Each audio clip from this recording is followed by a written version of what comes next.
新たなチャプターへメロディと共に聴いてくれ。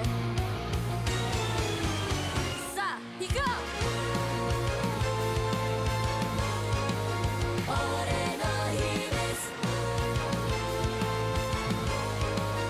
見たいか知りたいか怪獣どこが生きること秘密だぞ強制され隠さなければ誰もが知らない不思議に包まれてる不思議に運命を分け合うため早く人気になりたい誰だってみんな違うんだみんなと共になりたいやばいやばいどうしたらいいの夢は人気になるほど時たち君と過ごせば夢に連れてく先がなるなら日常は充実して通学も青春なんてそんなね無駄じゃないだって君がいるから繋がっているんだ。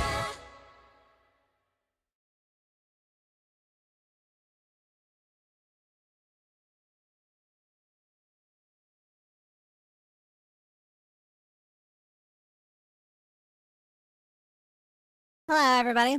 Can you hear me? Hello. Am I coming through okay? I did a lot of audio changes today. You care to hear about it? It was a lot, but it's really technical nonsense and boring and stupid. But I'm hoping that next time I decide to do a karaoke thing. It's crunchy like bad? Is it crunchy like bad? What do you mean by crunchy? Oh, are you trying to egg me on to do a karaoke? How? What do you mean by crunchy? That doesn't mean anything to me. What does that mean? What does crunchy mean? Also, you haven't been here for a while, Monty. It's good to see you. Too much gain. There shouldn't be any gain. Oh, I have a limiter.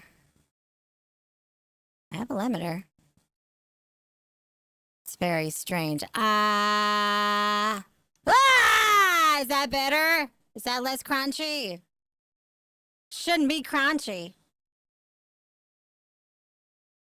I have it on the left channel. Okay, as long as it sounds okay.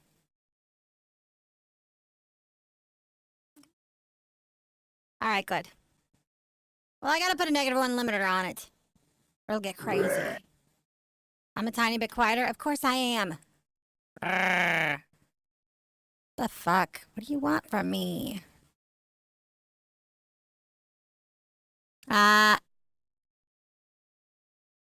Excuse me. Maybe it's... Hold on. Might be my gain. Because I have it plugged into my other computer. It was a little bit... Is that better? I turned the gain down by 2 points. Is that better? Have we managed to balance it all out? Because my settings aren't the same. Okay, cool. Allah! I'm trying to ease people into unawareness. What do you think I'm trying to do, hypnosis? I think I'm trying to do hypnosis.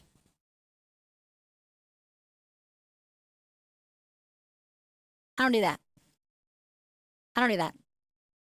Not that there's anything wrong with it. Some of my friends do that stuff. It's very cool. I don't do that. I could, though. I could. I could do that if I wanted to. Bark like a dog. Yeah, we all know about that. All right, so a problem I'd been having the past week, 2 weeks, 3 weeks, I don't even know,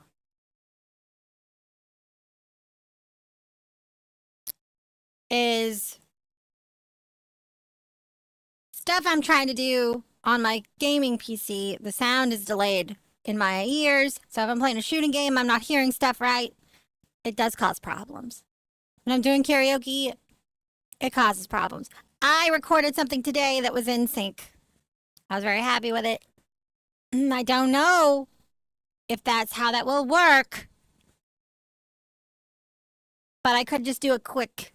I could do a quick karaoke, I guess. Like audio drivers? No, no. It's more complicated than that.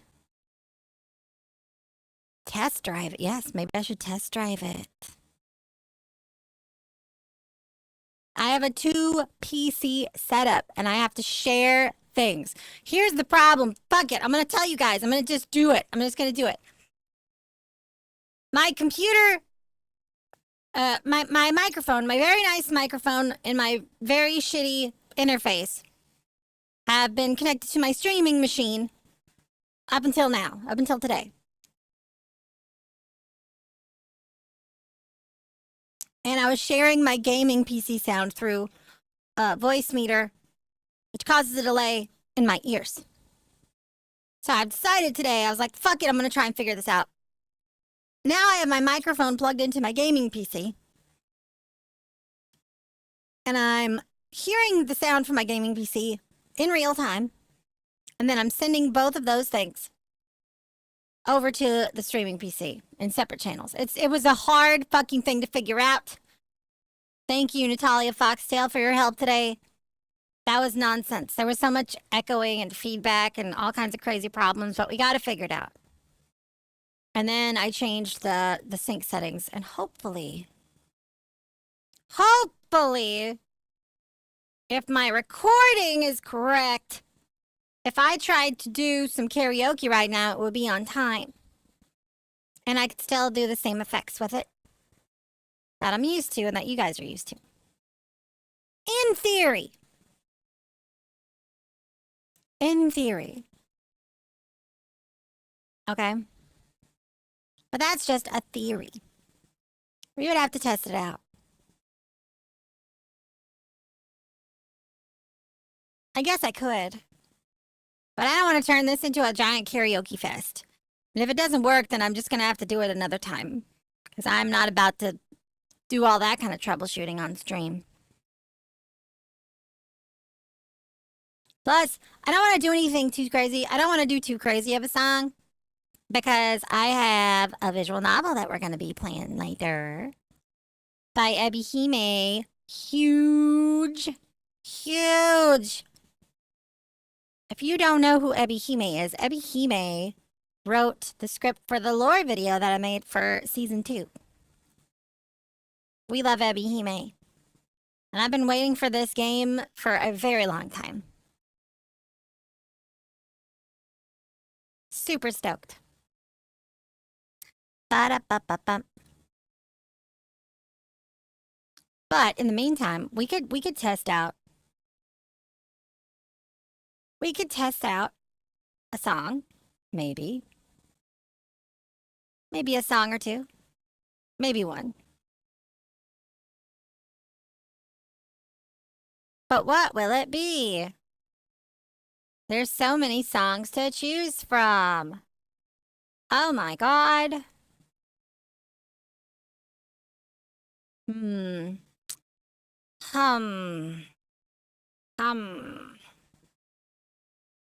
I can turn this down. Ba-da-ba-ba-ba. I'm looking at a list here. Ooh, you know what? That's fun. We like that song here.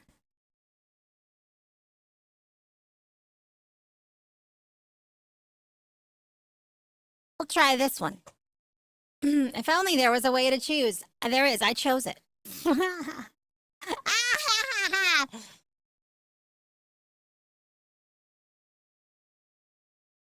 right. Are you guys ready? Let's try it out. Let's try it out. Let's see if this works. What happens if I go to the concert? Oh, my stinger is broke. My stinger's still broke. Let me do my compass one. That one's cool. All right. Let me get in position. Wait, hold on a second. Don't look at me. Don't look at me. Don't look at me. Don't look at this.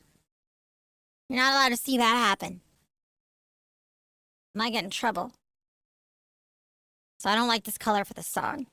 What did I almost say?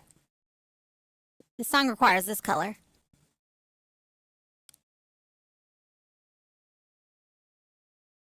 Bro, these lyrics websites, I need a better ad blocker. For real? Thank you for the 19 months, tiebreaker. Really appreciate that. Also, I do want to draw attention to today's sub goal, which is ridiculous and stupid. And I don't imagine this will happen. But if it does, I'm doing it. Like, I'm a coyote of my word. I'm a woman of my word. If we get to 50 subs today, I will do a HoloLive audition live. I will record it live, and I will actually send it. I will send it. I won't show you the sending, though. I won't show you the sending, because that's private information. But I'll make it live. Who cares? Lady Yodi will do the things that others have never done. I'm sure somebody's done it before. There are so many VTubers, right? All right. Let's see if my setup is correct. Let's see if this shit works. All right. Let's see if this works. I'm going to count a little bit. And if any point it seems off, y'all tell me. Oh, wait. I think it might already be off. Nope, this is working. Okay. La la la la la la la la la la la la la la. My reverb was off.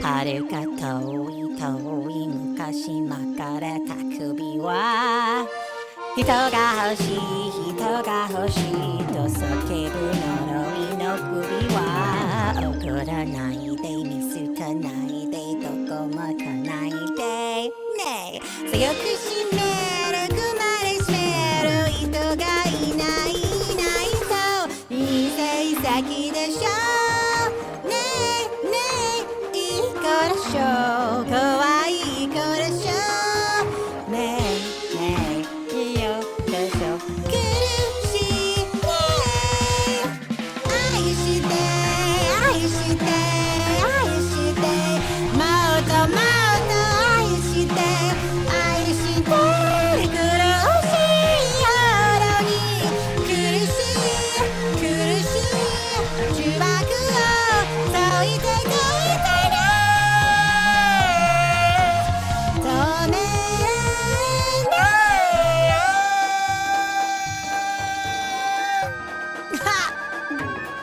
Wow!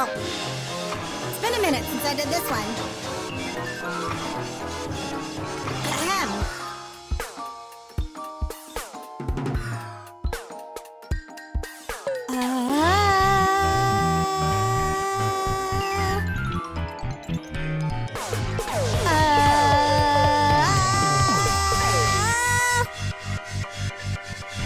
Karera karera 大きくなっても小さい首は苦しくなる足りなくなる人が足りないそと誰にも向かないくれいない子でしょうねえすっかりなくなったりも誰も絡め私を見て体育館ぬらあなたに告白を嘘みたいでしょあなたが好きなのくないあなたが愛して愛して愛して全部あげるあなたに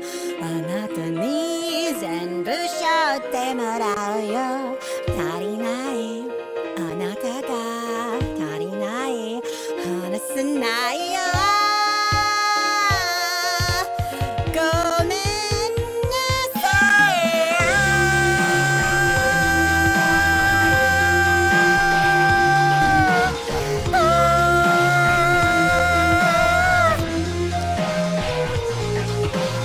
苦しい話さない苦しいモードから幸せな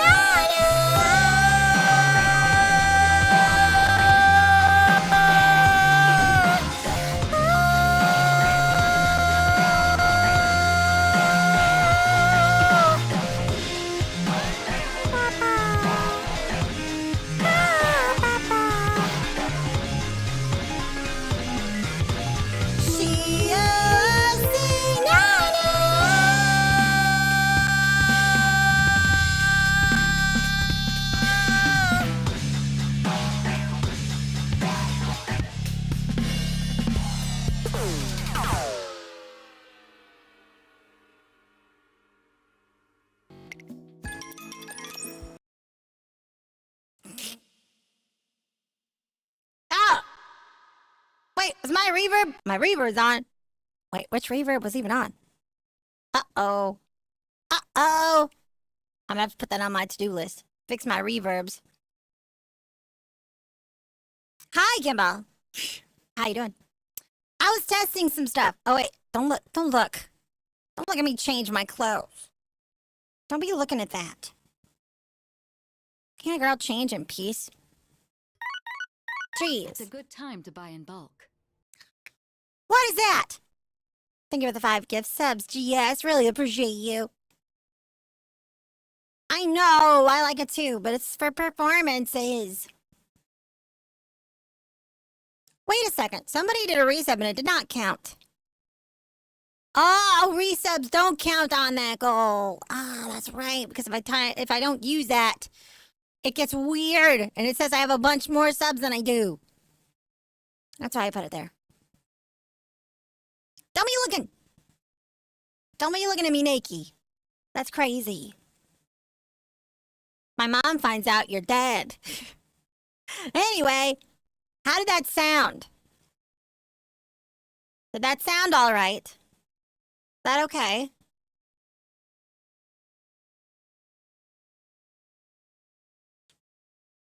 You heard some popping? Was it in sync though? How did I fix my audio? So, I was explaining this earlier, but I don't know if I even did it good, so I'm gonna try again. Before today, I had my lovely microphone and my terrible XLR interface hooked up to my streaming machine.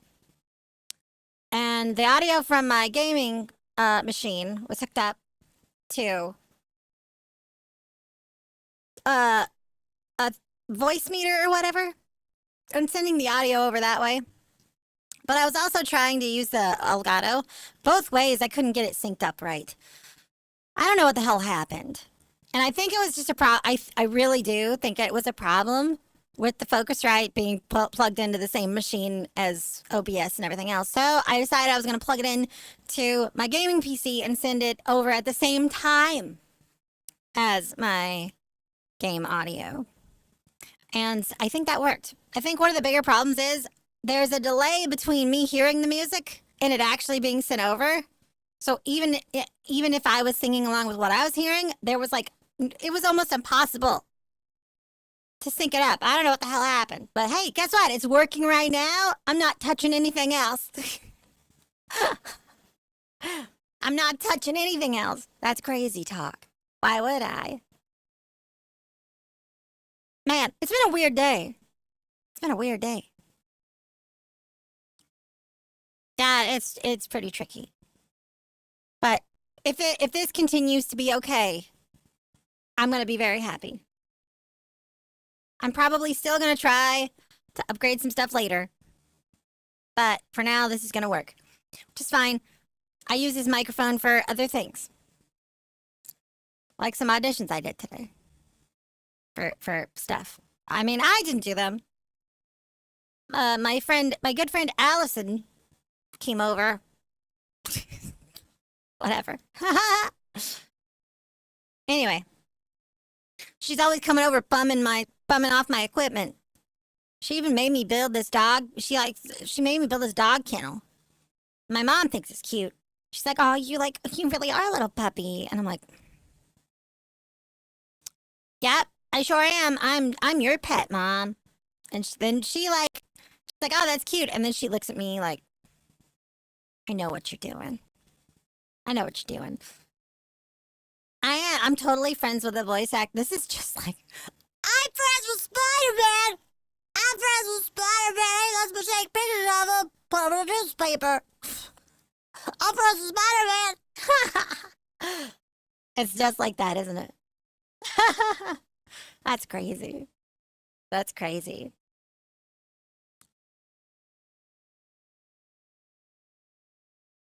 Anyway. Oh my god! So yeah, the three things that were difficult. Getting my microphone audio back over to my streaming machine, along with the music. Being able to hear it in the right pitch so that when I sing it, it all comes out correctly. And also, being able to hear OBS monitor on my headphones, which are connected to my gaming PC. It was a whole fucking mess. And every step of the way needed troubleshooting. I hated it. But it's done. It's done, and I think it works. Pizza time. So yeah, we got some fun stuff planned for today. We're gonna check out this website called Lingo Deer, I guess. And check out some Japanese. And then after that, we're gonna check out a visual novel called Her Love Like Poison, which is about a mushroom. No one else heard popping, which sounded like 0.1 second of cutouts. It might have just been your stream. It might have been your stream. But I don't know. As far as I know, everything I've done with this microphone, I can scream. I'd be like, "Ah, my leg!" And you guys should be able to hear it just fine without it cutting out or being too loud because of the sound settings. I was very lucky to be able to get an appointment with a VTuber named Miori Celeste who helped me with my stuff. Popping the fuck off, I wish. I am a little bit, though, I guess. That's fine. I'm fighting the urge to talk about what people on Twitter are talking about. It's like, that's not what I want my show to be about. I want my show to be about silly Chizu being stinky and getting into trouble at school and hitting on her mom. I don't want to talk about fear-mongering and stuff like that. It's crazy. It makes me irritated. But I don't need to talk about that. Usually if it's too loud, it just hits the roof and gets distorted. Yeah, I know. I got it fixed now because I have if the gain's not too high on the interface and it's compressed properly. Yeah. I do. I'm glad you've noticed. I do, which is weird. Let me talk about voice acting for a second. It's weird because, like, there are people that love my voice. There are people that love Allison's voice. Let's put it that way. There are people that love Allison's voice. She has a very unique voice, right? But having a unique voice means, like, you're perfect for some things, but you don't get certain things. There's certain things that you're just not. It's gonna be very difficult for you to get, which whatever. It's whatever, man. I get it. I get it. I mean, she gets it. I don't do that stuff. My mom found out some of the stuff I auditioned for today, I'd be in so much trouble.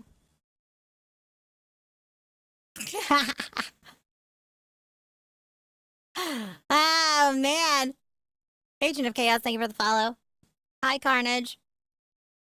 So if I didn't say hi to you, hello again. Hello, Natalia. Hi, Emmy. Hello, Admiral Zoidberg. How are we all doing? Had some green curry for lunch. Had some kimchi for breakfast. Ow! And I've got baby sour ramen for a snack. Tonkatsu flavored. Tonkatsu flavored baby sour ramen. I love that stuff. It's so good. Hi, Ed. Hi, Hellspawn. It's been a while. Welcome in. It's good to see you. Hope you've been well. Hope you've been doing okay. I gotta put something on over here, or I'm gonna not stop looking at that. I gotta stop looking at that. Okay. So, I'm glad you've been great. That's good. That's good. We love to see it. We love to see it. It's Monday. I posted the schedule today. It's in Chizcord, our community Discord server. It's also in on Twitter and Blue Sky. Ow! Golly. You might notice that redeem that I'm supposed to make is not made yet. That's gonna take some time. Just for you guys to know, I really needed to get this audio problem fixed first. And I had auditions. Well, Allison had auditions, so I didn't have access. You know what I'm saying? Anyway, so like I didn't get around to it. I'll do it tomorrow. I'll start on it. Well, maybe I'll try to start on it tomorrow. What did you think was gonna happen, Hellspawn? I'm curious. I'm curious. I'm so super duper curious. Why procrastinate today when you can do it tomorrow? So true. So true. I'm pretty good about stuff, but I will be honest, my to-do list is kind of getting out of control lately. And instead of like hunkering down and getting to it, I'm like, let's add more stuff to my to-do list and do a month-long stream. Here we are. That's fine. All I know is if we get to 500 subs total, then I have a really cool concert that I'm probably going to put on in September. And it's going to be big, and a lot of VTubers are going to be involved, and it's going to be a lot of fun. And I'm going to sing a song that is now my favorite. My favorite Uma Musume song. Have you guys heard it? Have you guys heard it? Maybe? It's called Ms. Victoria. It's so powerful. It's so powerful. I really like the Tonino Gimlet solo of that. I also like the Sounds of Earth solo of that. Man, it's so good. It's such a good song. If I was practiced enough, I'd let you guys hear it right now. I would sing it for you. Except I don't even know. Is there an off vocal version of it? I'm actually going to look and see if there is one really quick. Thanks for the follow, Dr. Tacos. See if there is one. See if there's an off vocal. Ms. Victoria karaoke. Uma Musume, Ms. Victoria karaoke. That does not look like a karaoke. Okay, let's use the words off vocal instead. Oh, I found it! There is one. That's crazy. That's crazy. I wish I was really good at sight reading and stuff. It's not really karaoke. So I don't know where the words go. And plus, it's not in English. I could do it anyway, though, just for funsies. It's such a pretty song.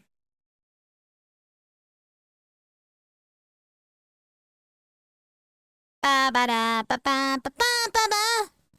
Do I want another Uma Musume song to fall in love with?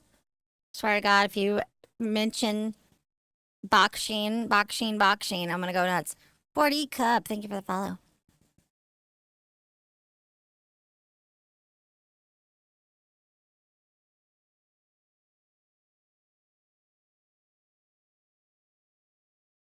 Tell me about it.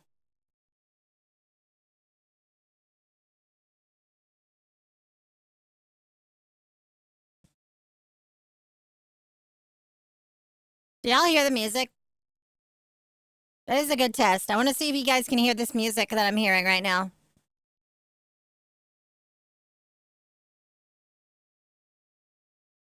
Tokimeki Scramble. Ping me. Put it in music. Put it in the Pretty Derby channel and ping me. That way I'll do it later. Perfect. That's good. I'm glad you can't hear it. That means you can't hear certain things that I may or may not be listening to in the background sometimes. See, it's exciting when you might get caught listening to something. My mom catches me listening to things I shouldn't be all the time. Mambo, mambo, omachiri mambo. What? When did I say daddy? Captions, you're in trouble. You're in jail. You're in jail, captions. That's crazy. I never said anything like that.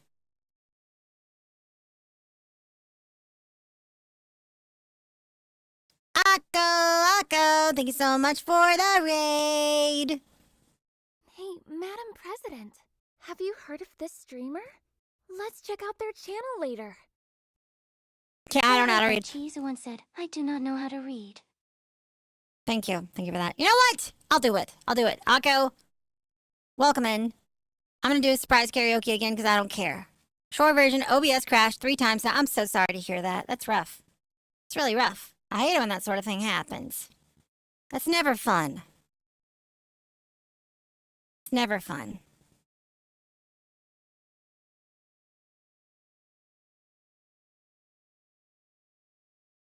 Bird Raid! That song's actually your first exposure to Uma Musume years ago, and before you knew what it was. That's cool. It's funny how fate turns out, for real. All right. Well, thank you for the raid. I really appreciate you, Akko. Your chat was being cringe. That's okay. We like to be cringe. You picked the right person to raid if your chat's being cringe, because we're all cringe. We're just a bunch of cringe lords around here. Just a bunch of cringe lords. I'm gonna be so cringy that I'm gonna sing a Uma Musume song that I barely know.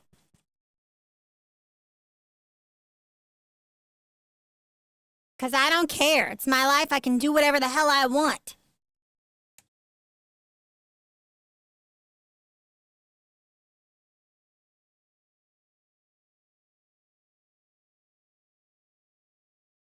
It's going to be terrible. I'm just warning you right now. This is really going to be bad. You're really going to be... Let me get changed. Let me get changed really quick. Let me get into my... Ah, why are you spinning me? Oh my god. I like them out rather than, well, it's just like, we're just gonna sing. For real? Thanks for gifting a sub, Clown Spin.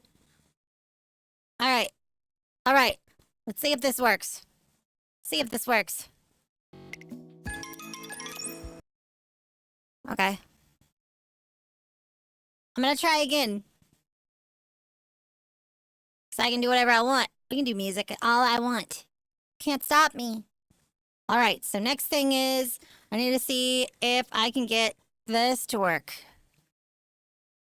If I can get this to work. Does this button turn on my reverb? Is my reverb on?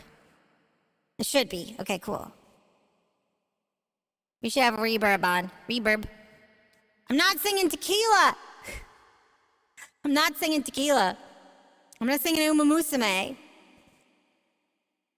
Alright. I don't know how it goes. I don't know how it goes. I'm gonna try my best.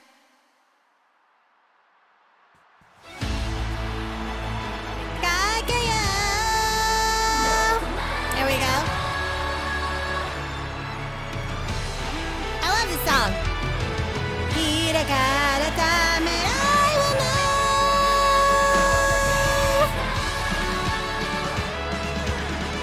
I forgot how it goes already.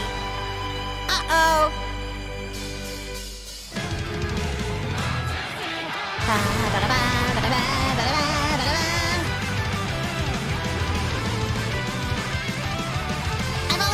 several times. I don't know. Ba, ba.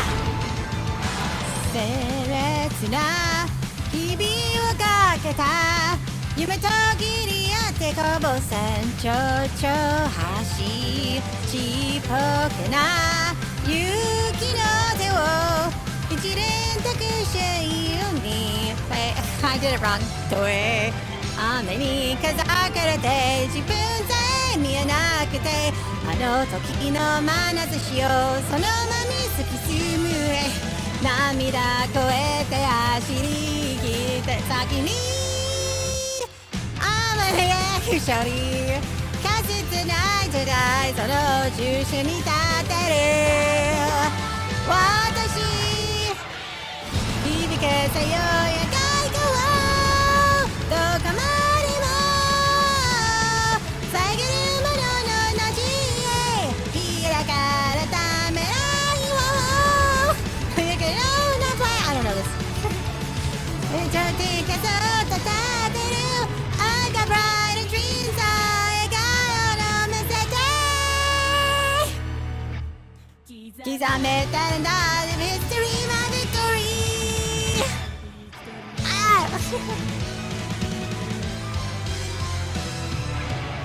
天賦のサインとすれば I don't know if that's right パンパンパン決して生きるのだ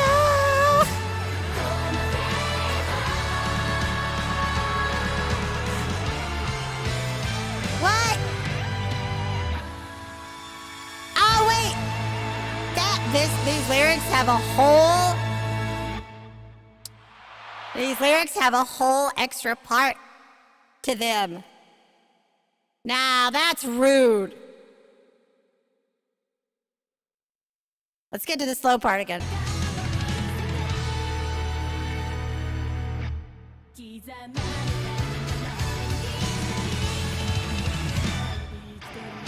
Alright, let's try this part again, because it's so cool.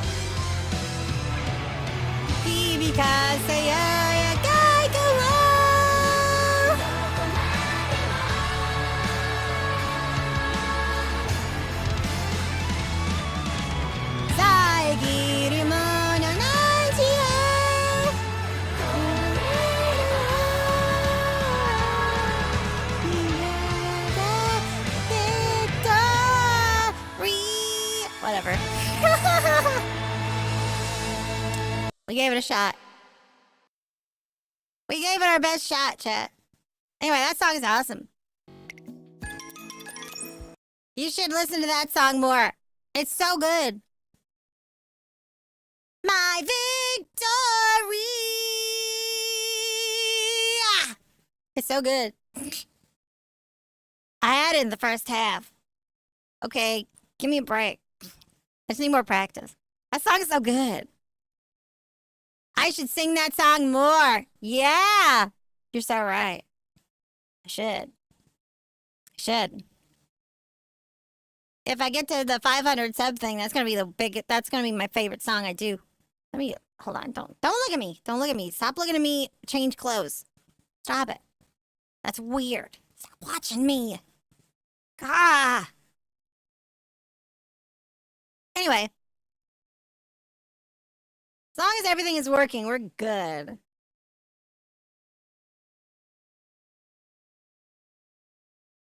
Oh my god. Wow. Anyway. You did not see that. You only see that when I want people to see that. I didn't change it. I hid myself. I hid behind this captions thing that is totally real and blocks the view of my huge boobs that are so big they take up half the screen.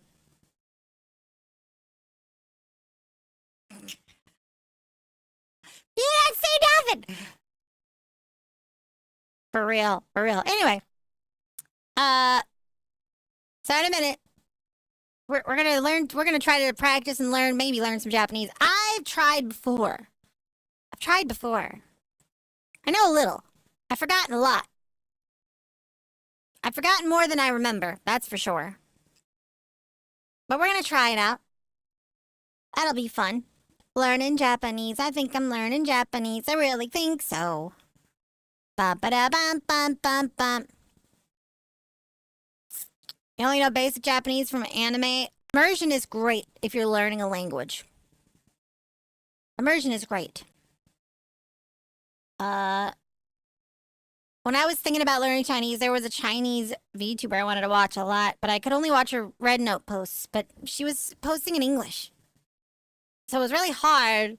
Cause like I can't watch her streams. It's really difficult. Like there's ways to do it, but like it's hard, I guess. I don't know. Man, I'm parched. Maybe Chinese is harder than Japanese. Yeah, because there's a lot of accents.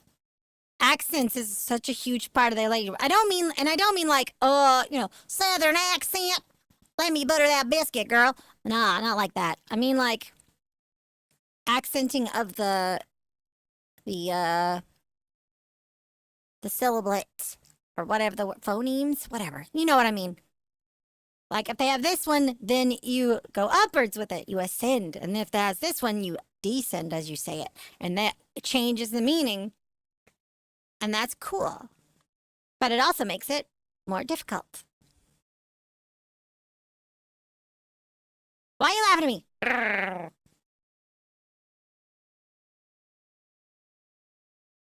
Have I looked for streamers from Hong Kong? They'd probably be more accessible to watch, maybe. I already forgot her name. It's been so long. She's got purple hair. She's got purple hair that's like 2 short buns. They're like twin buns. She's really pretty.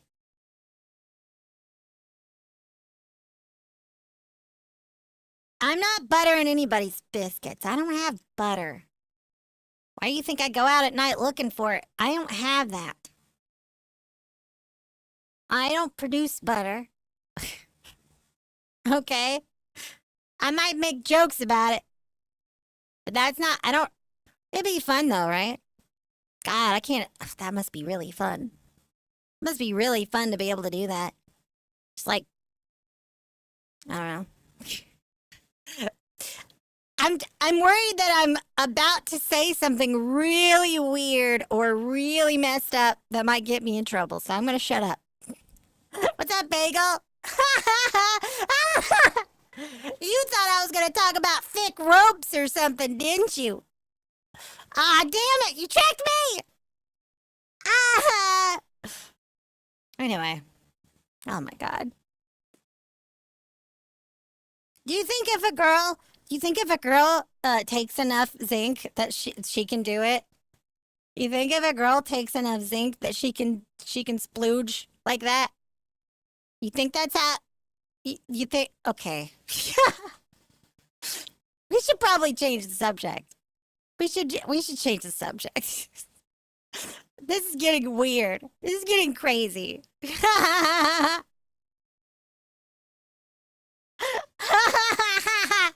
Oh no. Ah. This is the kind of shit that gets me in trouble. You guys ready to learn some Japanese? Y'all ready? I'm not even gonna add to that. That's a good idea. Thank you. Thanks, Clownspin. I appreciate you looking out for me like that. That's really great. Nice. Okay. I heard that Chizu once said, it is thicker than before. Rub rub tilde. Wow. He must have been taking some zinc supplements. It's crazy. Yeah, maybe that was, is that, I don't know. It's hard. It's difficult. I mean, it's difficult to assess how unhinged I am anymore. I don't know. I guess it doesn't matter. The hinges were off from the start. What are you on about, Chizu? You didn't have no damn hinges to begin with. Alright, I've never used this website. I've never used this website, chat, so I don't know anything about it. I'm actually gonna, to make sure this doesn't happen, I'm gonna do this. Cool. There were no hinges! Girls Splooge is pretty tame by Twitch standards. Is it really? That's crazy. That's crazy. Anyway.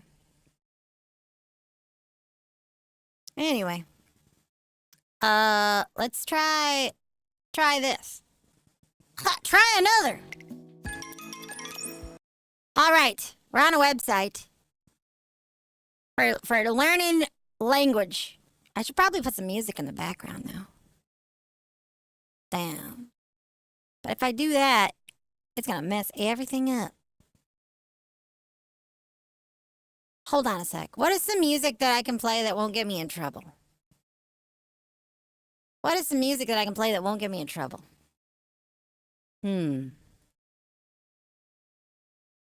Persona music? Really? Persona music? Yeah, Persona music gets claimed so fast, but like it doesn't get Man, you I'm in trouble. parched. Excuse me.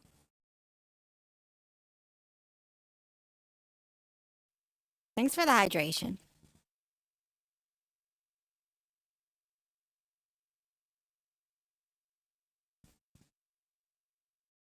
Claimed, but no death nukes. So true. Ultimate Persona Best of Music Mix. Okay. Cool. Very cool. Ba-da-ba, ba-da-ba-da-ba, ba-da-ba. All right. All right, let's learn some Japanese, guys. Also, is the music too quiet or loud? Is it good?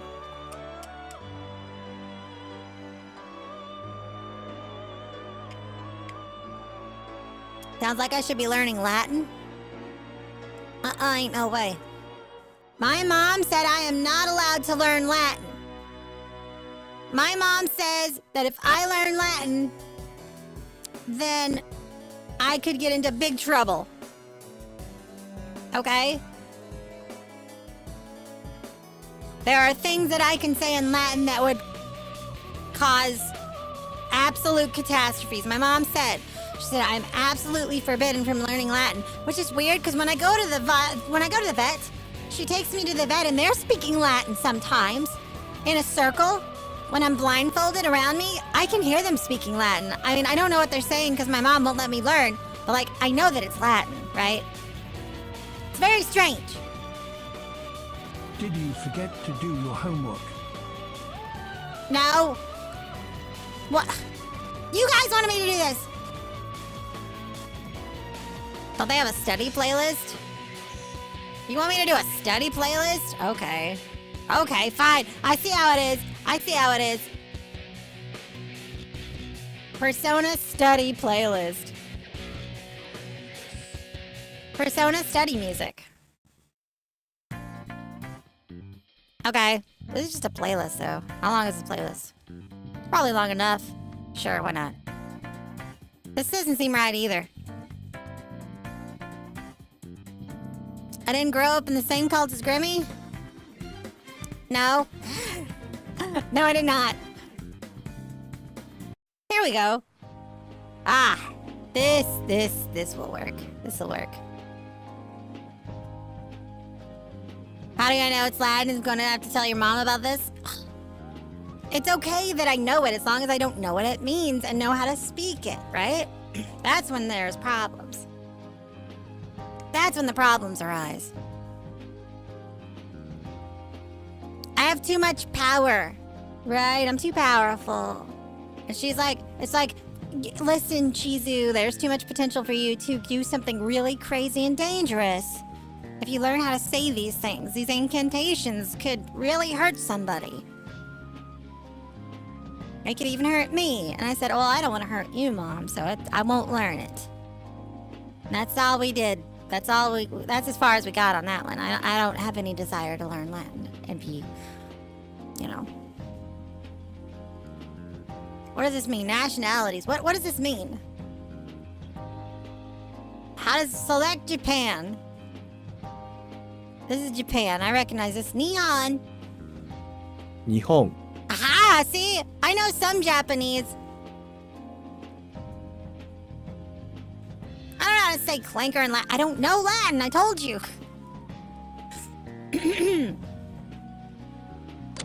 日本 Nihon. Select the U.S. America. America. アメリカ America. See? This one is in katakana. Katakana. This one is in kanji. America. America desu. アメリカ日本 Japan. Nihon. 日 Nihon. 本 Nihon. How do you say it in Japanese? USA. America. アメリカアメリカこんにちは That's hello. Konnichiwa. Konnichiwa. Konnichiwa, which is funny. This character actually is ha, but it's pronounced wa. In this instance, it's kind of interesting how that is. A little extra helper for you, because you might see that if you know the letters. You're like, oh, that's not right. It's right, I promise. さようなら Sayonara. That's goodbye. How does this work? Match the words to their translations. Nihon, 日本 in Japan. America, アメリカ USA. Hello is konnichiwa. こんにちは Maybe I wonder if I could test out of this. Goodbye is sayonara. I wonder if I could test out Sayonara. of this. こんにちは日本 Konnichiwa. こんにちは日本 Hello, Japan. That こん sounds に like ち a は radio 日本 host. さようならアメリカ Goodbye, Sayonara, America. America. That means I'm going to Japan. さようなら Let's see if I can do this without, cheating it. Write the sentence in hiragana. This one sa, さ yo, よ na, な ra. ら Did I do it right? Sayonara. What? さようなら I forgot this one. Damn. Sayo. Is it sayo? It's sayo. Sayonara. Haha. Got you. Got you. I almost did it. Look at me learning the things. Look at me learning the thing. Sayonara. Japan. America. Hello, goodbye. Sayonara. Got it, got it, got it, baby, yeah. Let's see. Let's go to the next one. Let's just do it. Japanese. This one has the word Nihon. It says Japan in the front. Is this Nihonjen? 日本人 Ha! I remember stuff. Nihonjen. 日本人 Nihonjen. America-jin. アメリカ人 Oh, that is アメ quite, リカ quite a 人 patriotic person there. アメリカ人 America-jin. アメリカ人日本人です Nihonjin desu. Nihonjin. American-jin. America-jin desu. America-jin desu. アメリカ人です Yeah. Konnichiwa. Hello, I am Japanese. Konnichiwa, Nihonjin desu. こんにちは日本人です Konnichiwa, Nihon desu. Nihonjin desu. I am Japan. That's crazy. Nihonjin, Nihonjin. Japanese. America-jin, アメリカ人 American. 日本人です日本です We got it, baby. 日本人です We're so smart. We're so smart, you guys. Look at me. I'm Japan. I am Japan now. Look at me. Look at me. I am Japan now. Hello, I am American. Konnichiwa, America人です。こんにちは、アメリカ人です。こんにちは、さくらです。Sakura, is that your name? It's capitalized. I'm assuming that's your name. Konnichiwa. こんにちは、 Sakura さくらです。です。こんにちは、さくらです。こんにちは、アメリカ人です。Oh, now I gotta spell the whole thing. So, let's see if I can remember this. Ko is here. か、 No, that's ka. Get out of here. Go back. Go back. Kakiko. あ、 Nope, that's not it. ち、 Nope, that's chi. Okay. Which one's ko? Is this one? に、 Nope, that's ni. め、こ、 There it is. Found it. Okay, ko.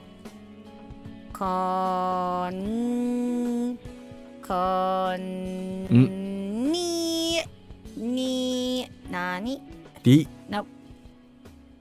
わ、 No! り、 No! Where is this one? に、 There he is. Konnichiwa. ち、わ、あ、 Me. Where's me? Where's me? め、 Knee looks like someone's knee. Totally. Hi, Jason. Yeah, we're learning Japanese. Konnichiwa. Where's ri? Ri.り、Ka. か、 Jin. じ、ん、 Desu.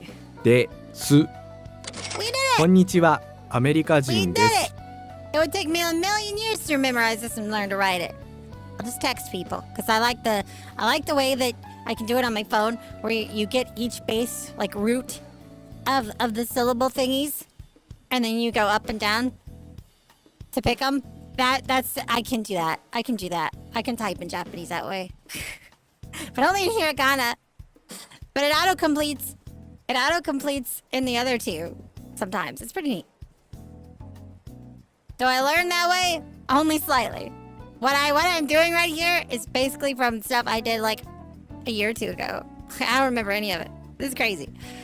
All I know is konnichiwa, namae wa na desu ka? Namae wa na desu ka? Namae wa na what?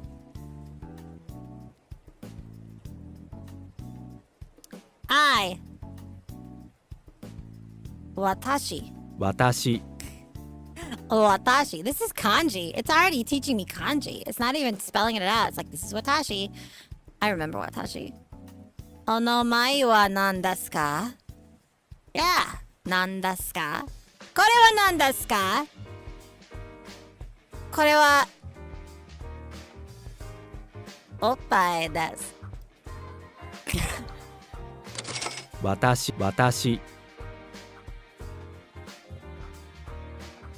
Hi. 私は日本人です。Watashi wa nihonjin desu. Don't worry about what I said. Watashi. 私は、 Watashi. 私、 Watashi. 私、 Konnichiwa. Watashi wa nihonjin desu. こんにちは。私はアメリカ人です。 Konnichiwa. こんにちは。 アメリカ America 人 desu. です。 What? こんにちは。私はアメリカ人です。 Oh, I forgot watashi wa. Whoops. I went too Watashi. fast. I went too fast. 私、 I gotta slow down. 私はさくらです。 Watashi 私 wa はさくら sakura で desu. す。こんにちは。私は日本人です。 Alright. Let's see if I can do it this time. Ko is this. に、 No, that's a knee. Alright. I gotta remember where ko was. Was this?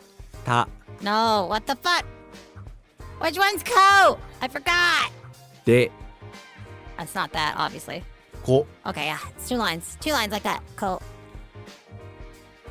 Konnichiwa. ちは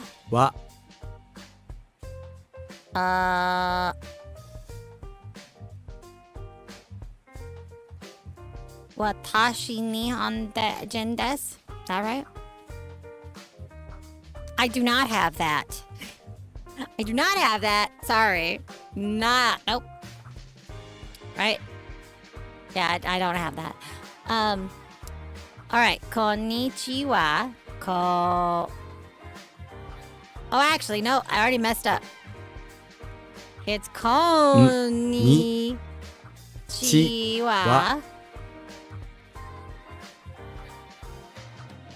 Where's the... Hey! They don't have the kanji for watashi here. わ Wa, た ta, し shi, ni, に ほ hon, ん ji, じ jin. ん I missed something. わわ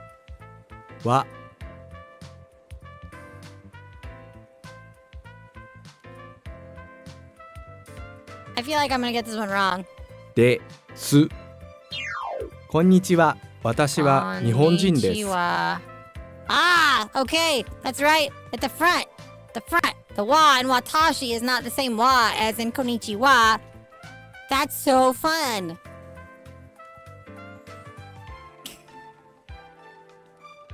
It's funny because the wa that's in what's in konnichiwa is not actually wa. It's ha. But in that spelling, it's pronounced wa. Isn't that silly? But hey, you know what? English has just as many, like, odd things about it, too.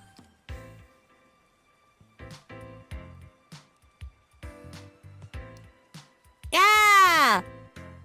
It's a big little sister subathon.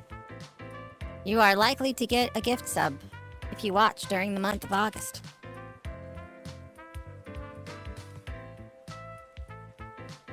I don't know, there's this guy on TikTok that him and this other guy talk a lot about the sort of things that are like this in Japanese. There's a lot more than you would think.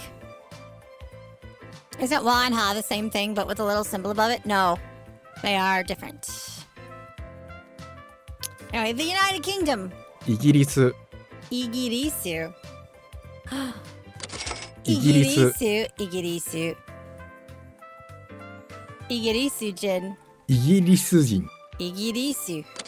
イギリス人 Yes, Real Japan. I love that channel. So cool. Igirisu wa... No. Watashi wa igirisu jin desu. 私はイギリス人です Sayonara, Igirisu. さようならイギリス Igirisu.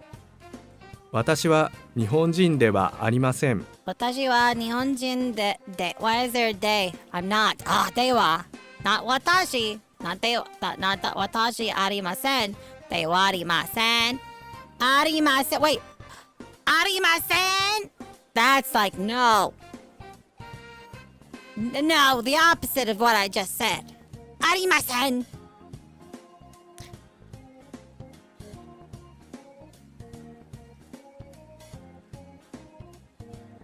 So, watashi wa igirisu jin de wa arimasen.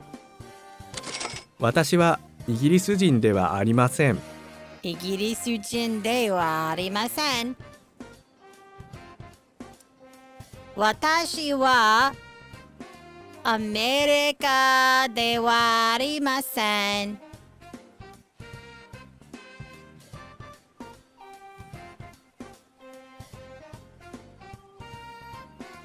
Wait.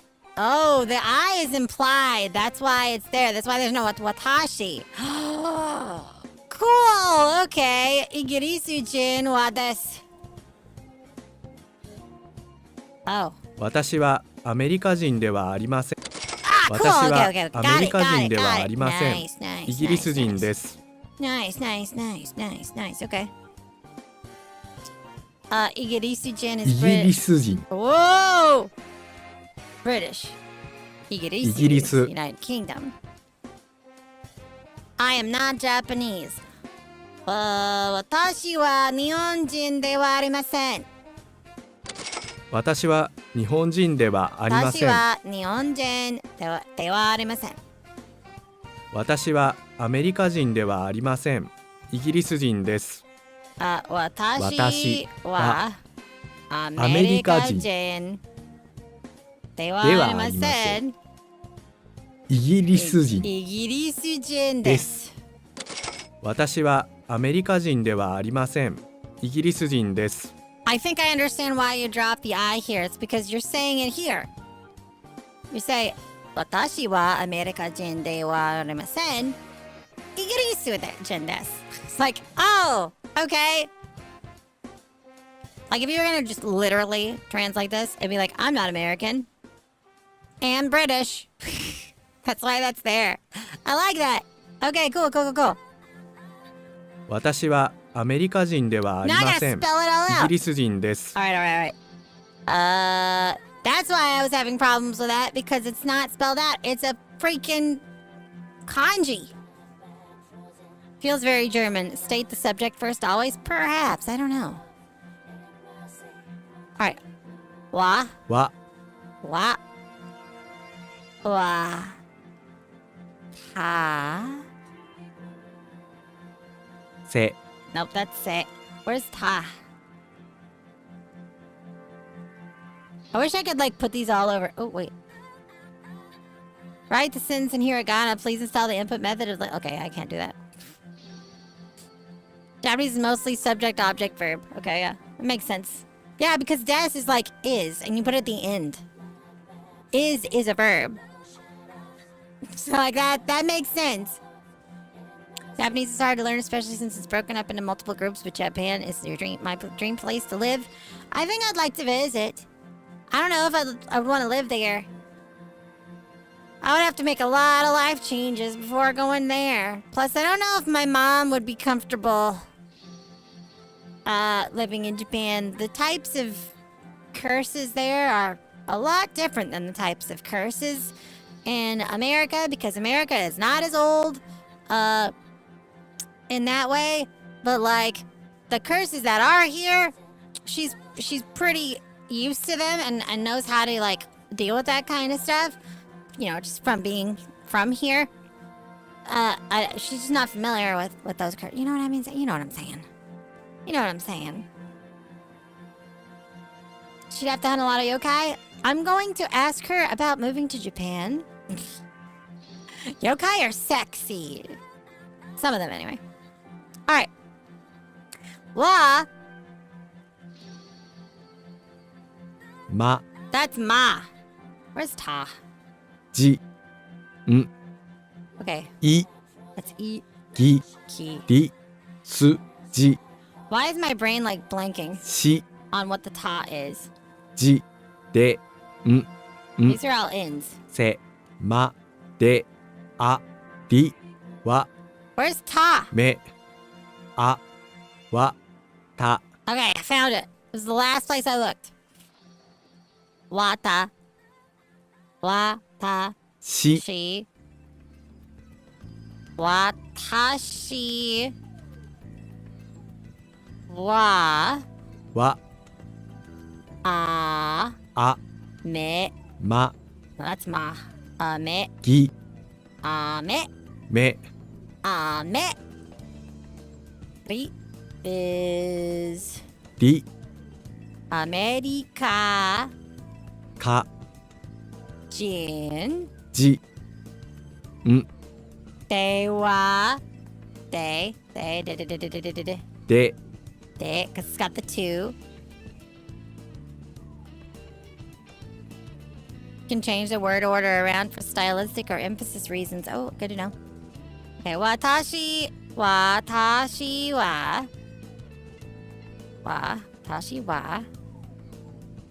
アメリカ人です。No, they はは another じ no that's G りまあませんせぎり Where's the S? い Where's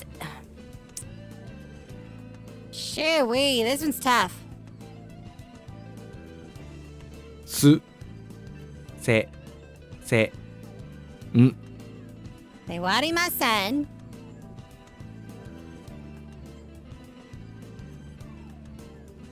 イギリスイギりいいやイギぎリじりスす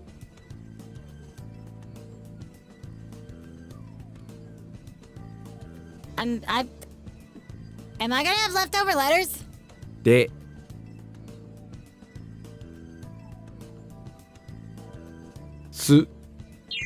私はアメリカ人ではありません。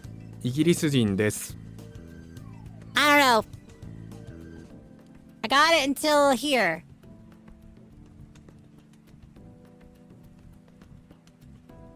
I put it in the wrong place. No, I didn't. Huh?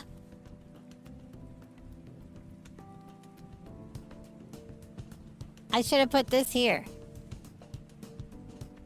Here. Why? Oh! Damn. Minor spelling mistake. Oh wow, I got perfect though. That's crazy. Wow, now we can do professions. We can learn how to do jobs. Oh my god, I'm so sorry for saying a slur live on twitch.tv. So sorry. What? Shut up. Wait, what?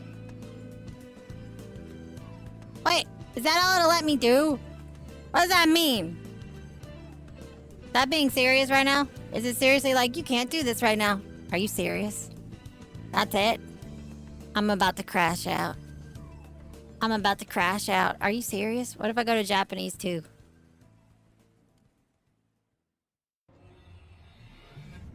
Select problem. Yeah, this is way above my pay grade. This is way above mine. 問題問題ない。Complicated. 複雑複雑。雑談複雑問題。複雑。この問題は複雑だ。この問題は複雑だ。This problem is complicated. この問題。この is this. I thought これ was this. この is also this? Is これ like actually like a word used to like talk about physical proximity? And kono is like this thing I'm about to talk about that is not a tangible object? Is that the difference? Actually,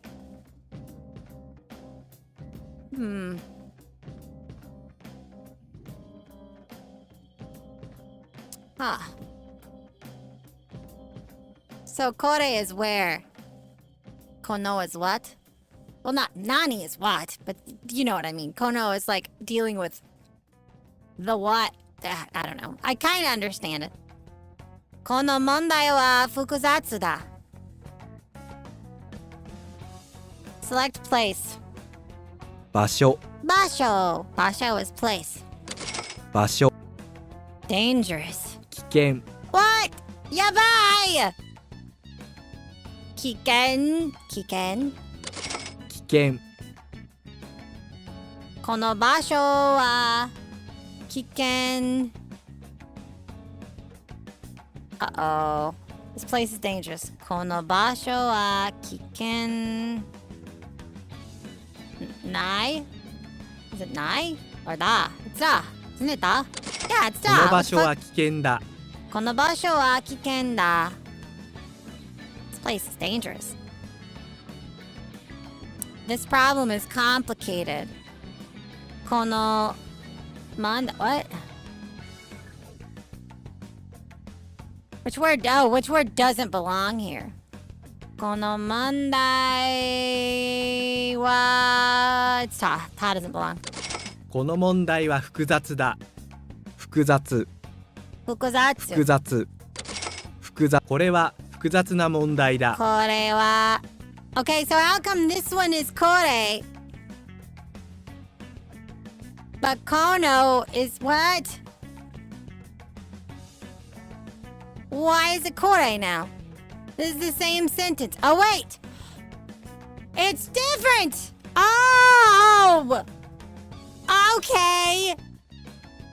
It's different! The other one is kono mondai wa. Problem is, this one is complicated. Is first, why is it different? I get, but I don't get. I get, but I also don't get. Because like, kore wa is how I would have went into this, because that's how I know how to say it. This. How well do I think I'm learning? I think I'm learning it kind of well, but I don't want to pay for it. Not for one stream. If I was actually going to learn a language, I don't know if I would learn Japanese, but I feel like this process is pretty good. I'm learning something that I didn't know before. Have a good night again. これは複雑な. Nah, why is na here? That's so weird. It's so weird to me. Connecting A2 and nouns. Topic marker particle. This. Kono is kono is also this. So it'll be kono mondai wa.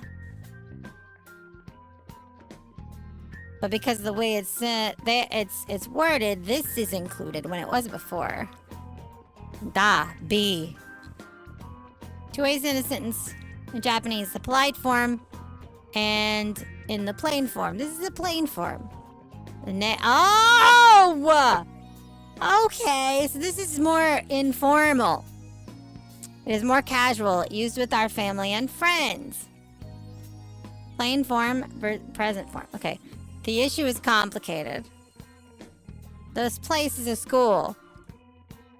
Okay.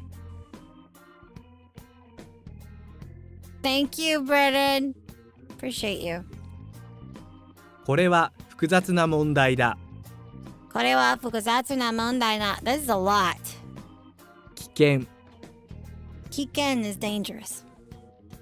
やばい. やばい. This is a complicated problem. So this is, we talk about complicated for the problem. これは複雑な問題だ。これは複雑な問題だ。Okay, I like this. I like this. 問題。問題。問題。I'm gonna have to spell this later. I don't know how this shit is spelled. Oh, あの問題は簡単ではない。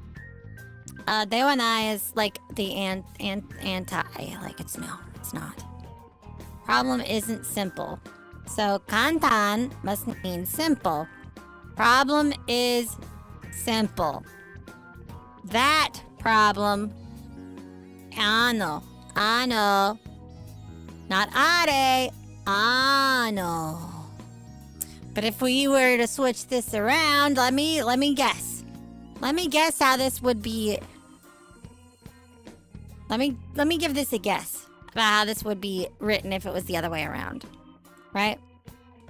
It would be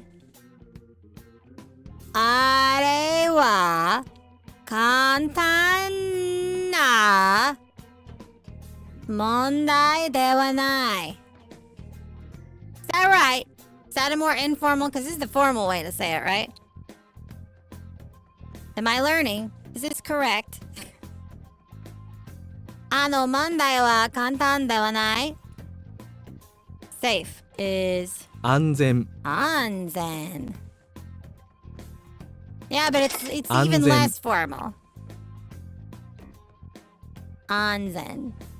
場所は安全ではない。場所は安全ではない。問題は簡単。It's the other way around! No, it's not! I lied!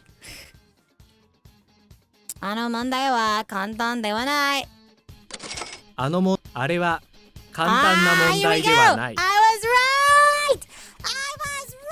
I feel so smart right now. あれは簡単な問題ではない。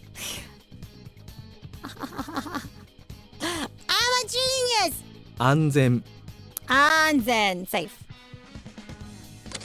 安全。あれは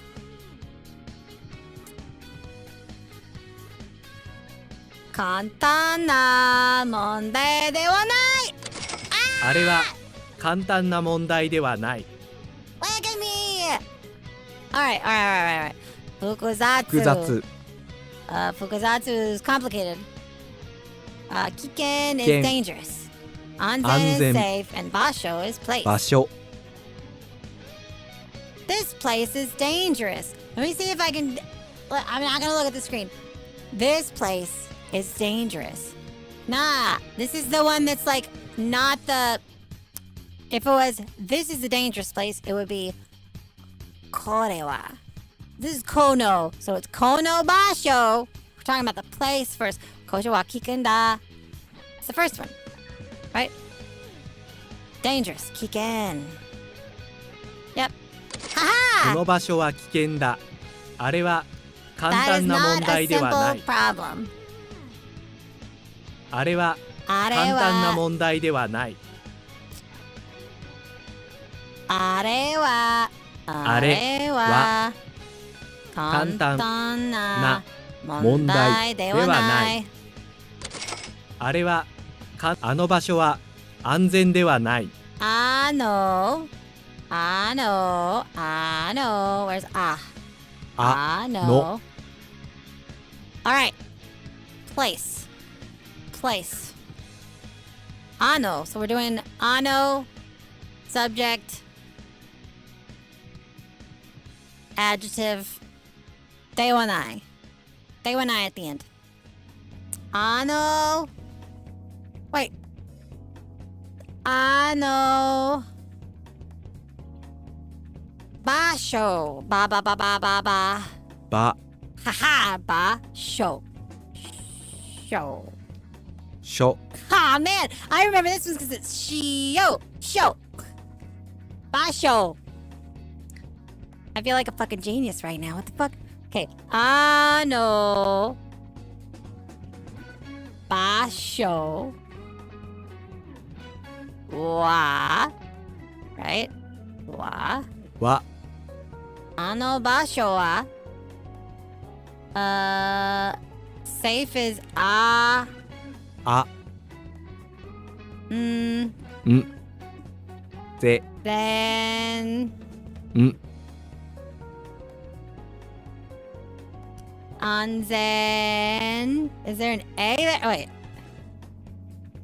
Is there an E? な んいわで Anzen.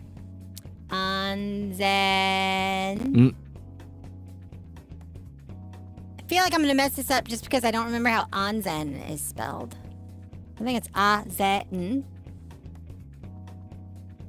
Ah. Ah. Right? Dewanai. でなわない Oh my god, I used all the letters! I got あの場所は安全ではない。 Hell yeah! Holy shit! I'm learning Japanese level 2. I literally skipped all those other lessons from the last one and jumped ahead. That's crazy. Complicated. How do you spell complicated? Complicated is... Uh-oh, I forgot. It's... Hold on. ふつざ So, つふつくざふざつく複雑 Ow! I deserve those churros because I messed up. I mixed up. Oh, I mixed this up. This goes here. This goes here. This goes. Okay. I won't remember this. ここは危険な場所だ。 Coco. Wait, what? ここは危険な場所 Coco? だ。 Why are we doing Coco now? That wasn't part of anything we studied. ここは危険な場所だ。ここは危険。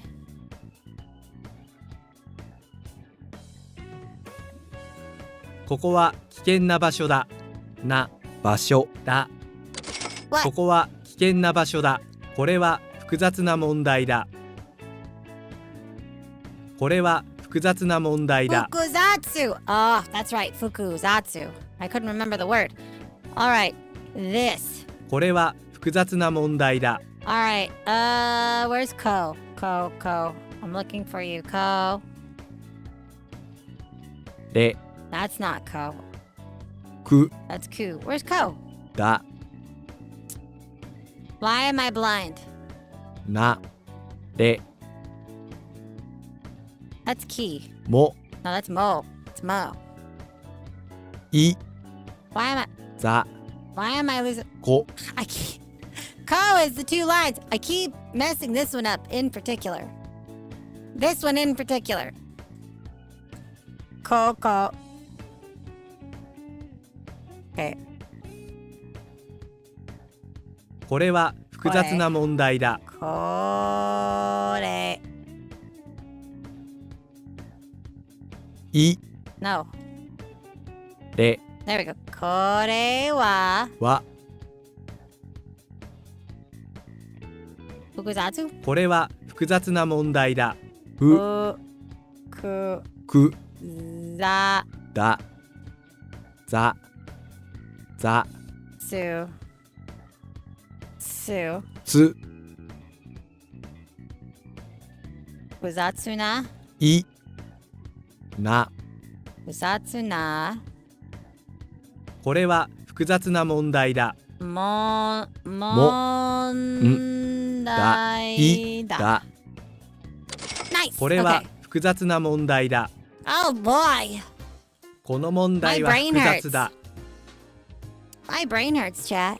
This is doing fascinating things to the closed caption. I bet so.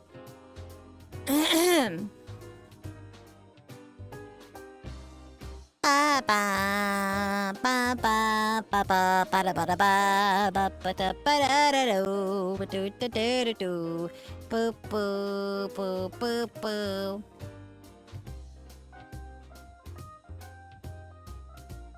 Ba ba ba ba ba ba ba ba ba.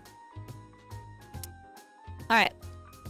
This problem is complicated. So that is going to be kono. Ko. く That's ku. こ Kono. No. Problem. What's problem again? この問題は複雑だ。 Mondai is problem. Mondai. Mondai. Mondai. いこの問題な is なは Is it wa? は That was na. Oh no, na's on the other one. Okay. この問題はう複雑だ。この Well, you did it! Outstanding, baby. Look at us go. I think this is probably gonna be the last one we can do. It's being a butt. Unbelievable. Because it wants me to play. Or pay. It wants me to pay. And I ain't stepping one foot out there with that. Kindergarten. 幼稚園幼稚園。幼稚園。幼稚園. I'm not already fluent. That's crazy. 幼稚園幼稚園. Moving. Change of residence. 引っ越し引っ越し。引っ越し。引っ越し。引っ越し引っ越し。Procedure. 手続き手続き。手続き昨日の試験は簡単だった Yesterday's exam was easy. Which part of this has to do with yesterday? This one? Ah, it's in the past. Well, where do we talk about yesterday? Kino. Yesterday. Kino no shiken wa kantan datta. Datta. Datta. 昨日の試験は簡単だった。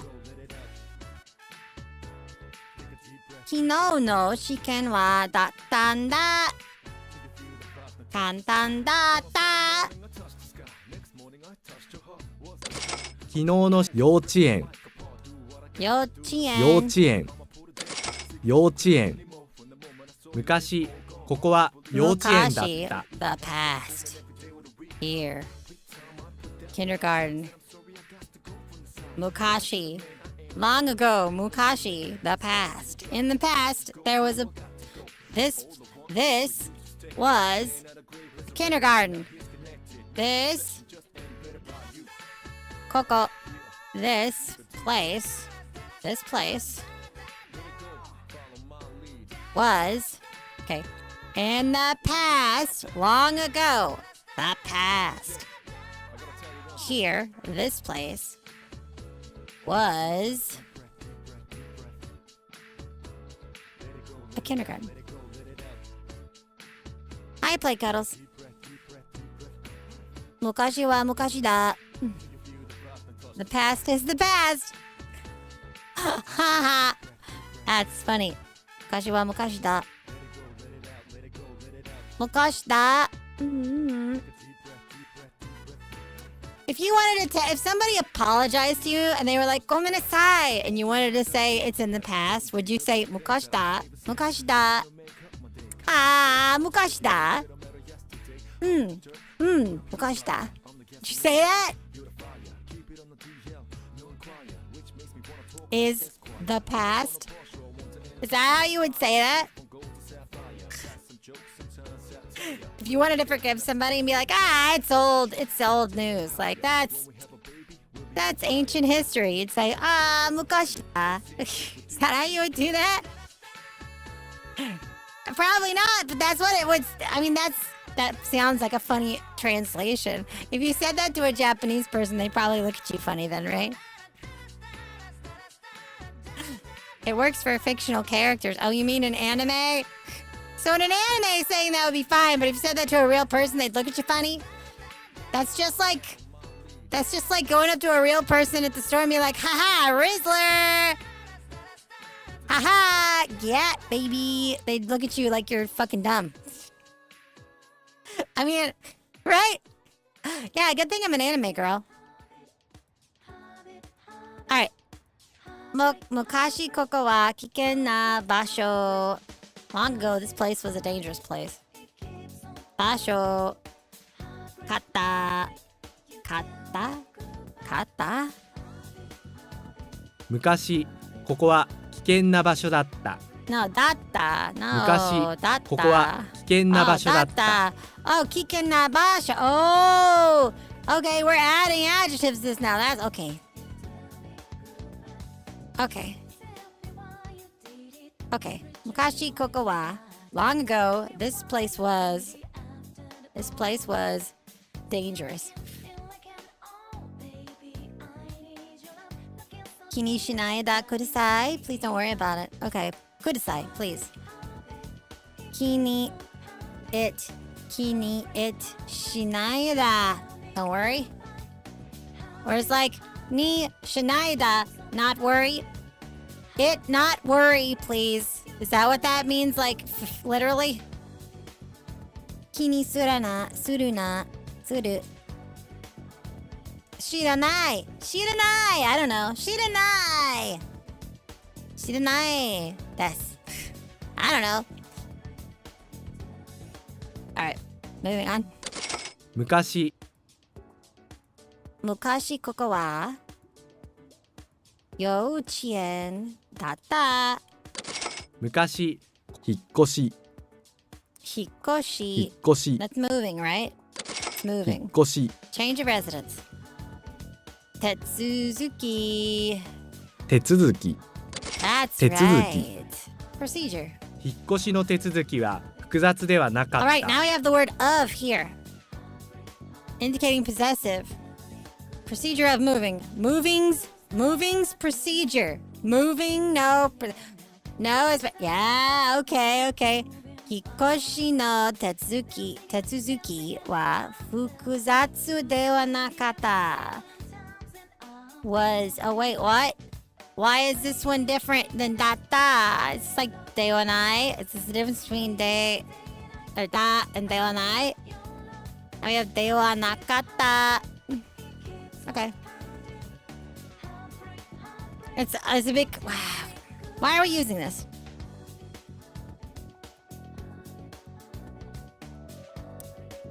Oh wait, it's because it's not is, but not. It's de wa nakata because it's not. Data is. Okay. I think I understand. I don't understand it at all. You finally joined my Discord, but you can't do anything? Try again. And by that I mean you have a channel that you have access to called Rules. If you read the rules, it very clearly tells you what to do next. Tell me you didn't read the rules without telling me you didn't read the rules.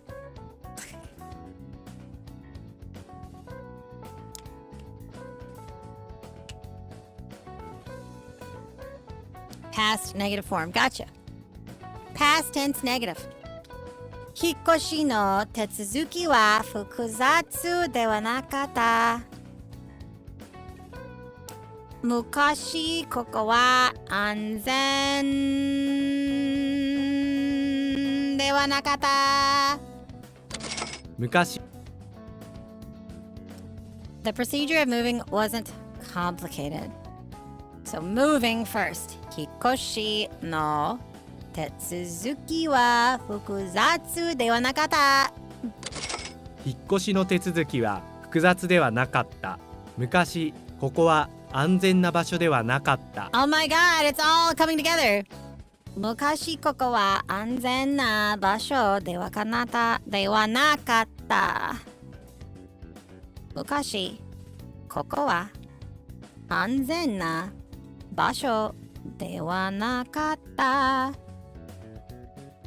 Mukashi koko wa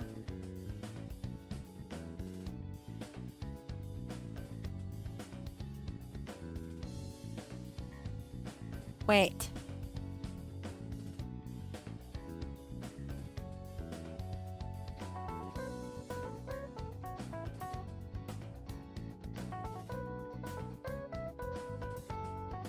Basho na anzen de wa nakata. 昔ここは安全な場所ではなかった。 Damn. Okay. In this instance, the adjective comes first. Because basho is place. Alright. Yochien is kindergarten. Hikoshi is moving, and tetsuzuki is procedure.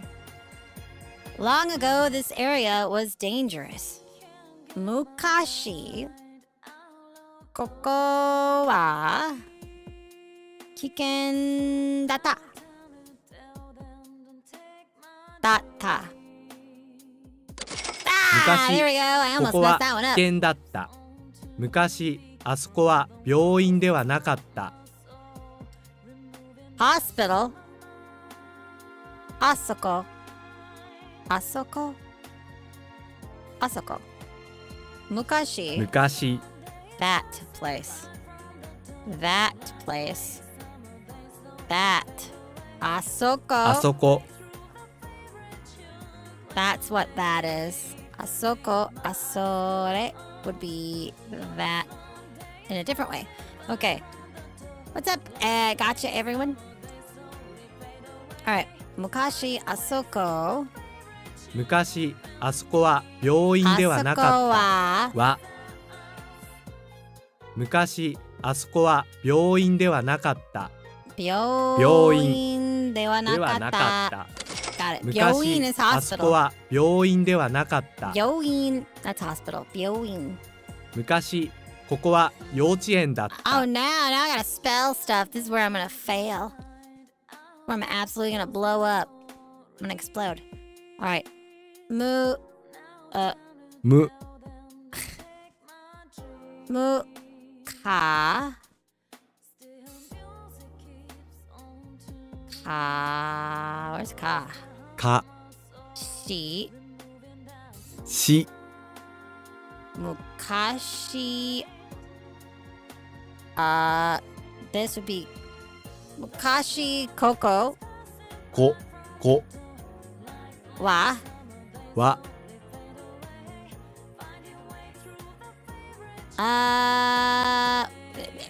is it kindergarten next? Hold on. 昔ここは幼稚園だった。 It is. Yo. U. う Chi. ち E. E. E. E. E. え N. ん Da. What? 昔ここは幼稚園だった。だ Da. た See this one? This one makes the consonant of this one happen in front of it. And it's like a stop. It makes it staccato in a way. So instead of data, it's dot, dot, ta, dot, ta. Right? That's what this little symbol means. 昔ここは幼 I 稚園 remember だっ that. た。昔ここは危険な場所だった。 Mukashi, koko wa, は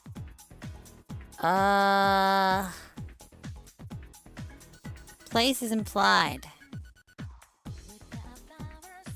危険危険だった。 昔ここは危険な場所だった。 Oh, place is in there. This confused me. Aw, man. How rude. 昔ここは安全ではなかった。 Anzen. Okay. Mu む ka か shi し ko ここ wa は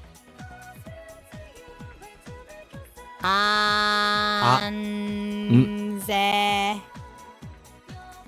ぜ ん ん anzen. Uh-oh. I'm thinking. 昔ここは安全ではなかった。 安全ではなかった。昔ここは安全ではなかった。でははななかかた。た。Nice. 昔 We're ここ doing は it. 安全ではなかった。昔ここは安全な場所 Are では y'all なかっ learning with た。 me? Are y'all learning something today? Have you learned something? Is your brain expanding? Is your brain expanding, chat? Alright, move. む Ka. Where's Ka? か Kashi. し Koko. ここ Wa. は Ki. Ki is next, right? Ki. Where's Ki? I don't see it. 昔ここは安全な場所ではなかった。昔ここは安全な場所ではなかった。 Safe, not dangerous. ん安全。昔ここは安全な場所ではなかった。 Na. は That's wa. Where's na? な Ba. Ba. ば Sho. しょ Na. No, that's not right. 昔ここは安全な場所ではなかった。 Basho de. で Wa. なは Na. なか Kata. た。昔ここは安全な場所では I'm な a かった。 genius, baby. My big brain is getting so big. It's pulsating and it's about to splooge. Superb.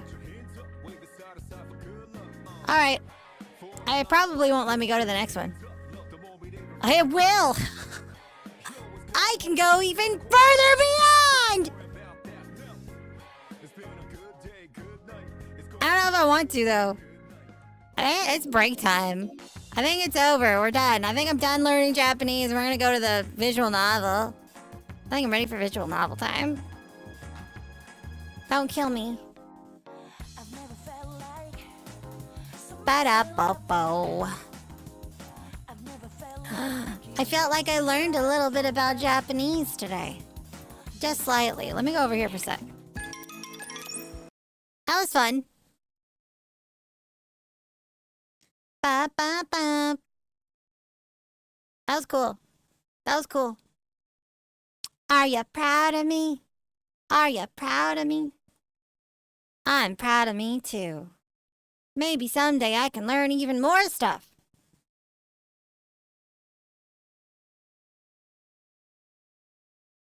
Maybe. Oh my gosh.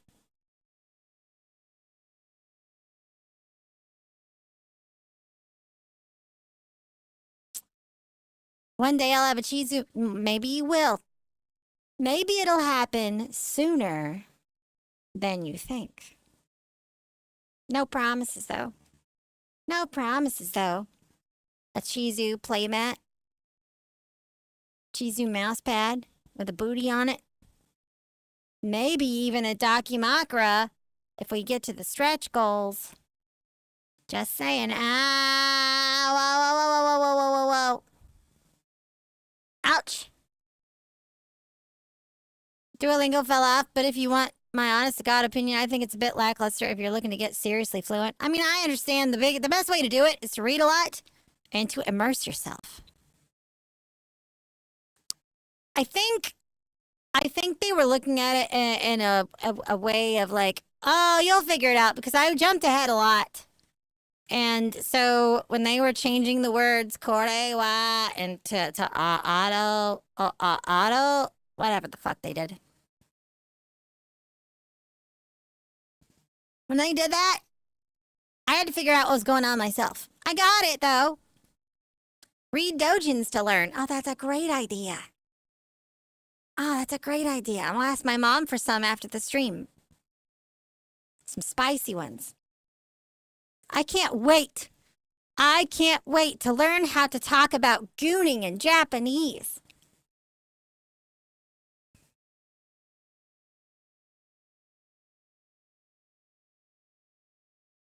Hi, Sky Shield. Aw, thank you for the gift. Really appreciate that. And just so you know, that does count towards the subathon goal that's going up at the very top of the screen.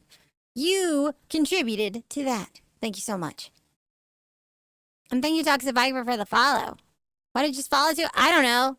Don't worry about it. It's not important.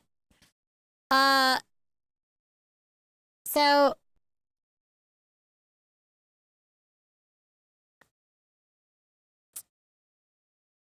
that's gonna be a problem. I have a feeling that those two apostrophes are gonna be a problem, but they might not be because I'm not using TikTok at TTS anymore.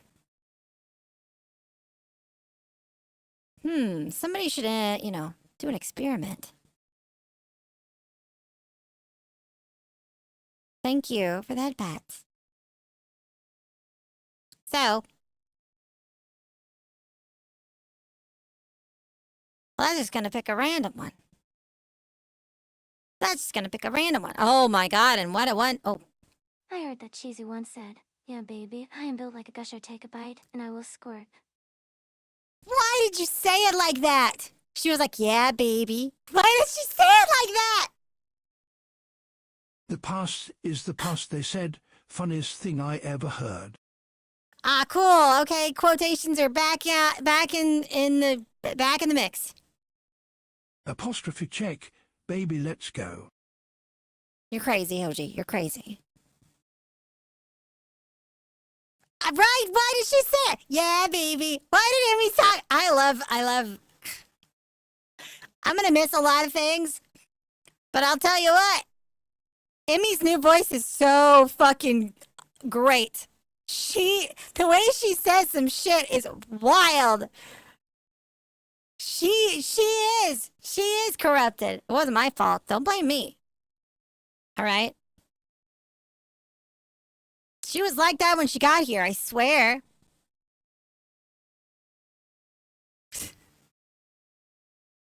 All right. So here's what's going to happen next. I'm going to take a break. And then when I get back from the break, we're going to be checking out Ebihime's new visual novel, Her Love Like Poison. It's about a mushroom girl. It's going to be really good. We love Ebihime around here. And, yeah. And then I gotta stream tomorrow, and then the next day. So I'm streaming every day, except for Thursdays. Wild. Yeah, I feel like I need something. An extra pick-me-up of some kind. Some food. And or some caffeine. Forever stream! Hi! Yeah, no. Craziness. All right. I'll be back in a bit. Don't miss me too much.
You guys, I found some taco meat in the fridge. I think it might be like a week old though. But I'm eating it anyway. All right. Man, I'm parched.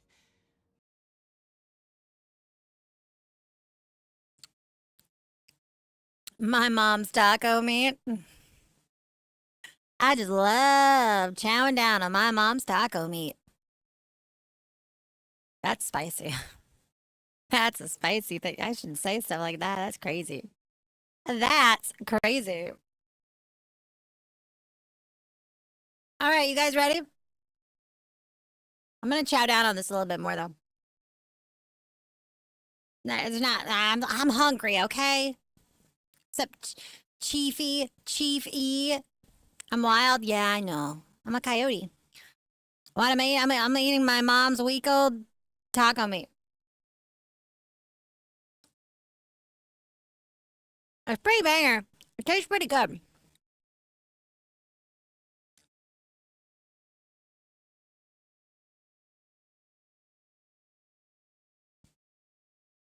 When my mom, let me try this again. When we lived in the Midwest, my mom tried to make friends with the neighbors. And she invited some of them to a dinner party. And she learned how to make tacos for it.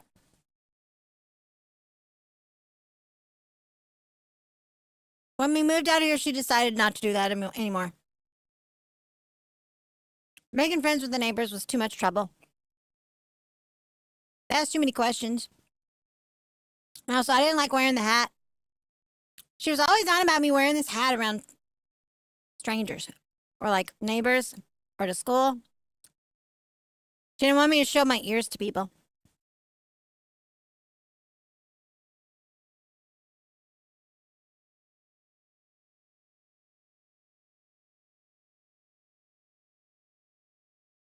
Ah, I understand.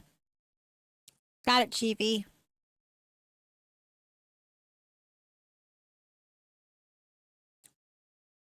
Man, I love fish. Hat? What? Are you sure you're too much trouble? Do the neighbors have daughters? Ha ha ha ha ha!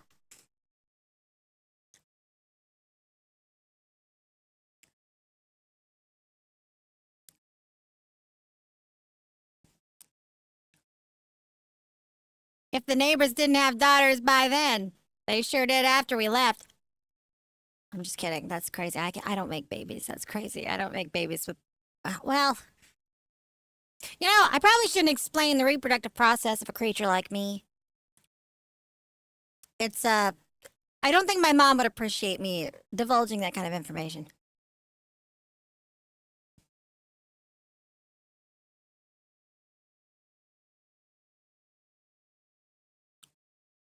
Are the moms single? I don't know. I didn't ask. I didn't ask if they were single.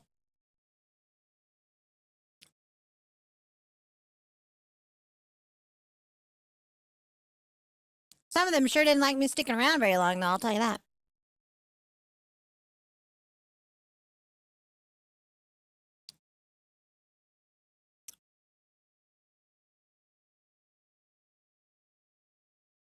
Ah, I'm sorry to hear that, Jason. That's okay. I know some people have opinions on it. But there's always other options, too. If you want that kind of life, you know?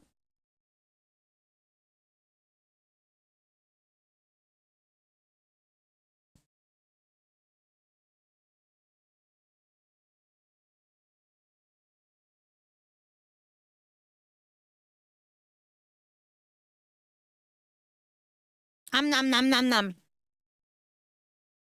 I love my mom's tacos.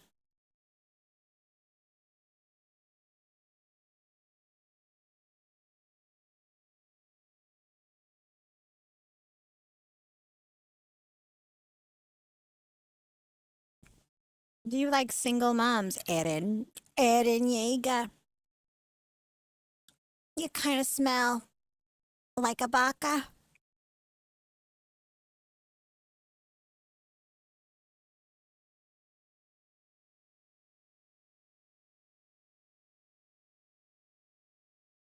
All right. Nom, nom, nom, nom, nom.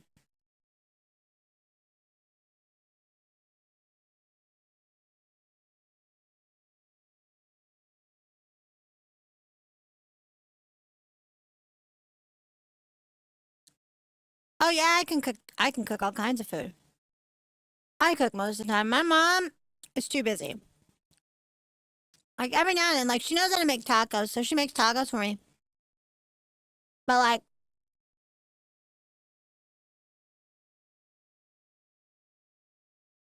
most times, she just brings home takeout, or I end up making something for us to eat. Like I'll make myself some lunch and make sure she has leftovers for when she comes home late at night. She works a lot. My mom works a lot. She's a busy lady. Wrangling monster girls. It's a tough job. Trust me, I know.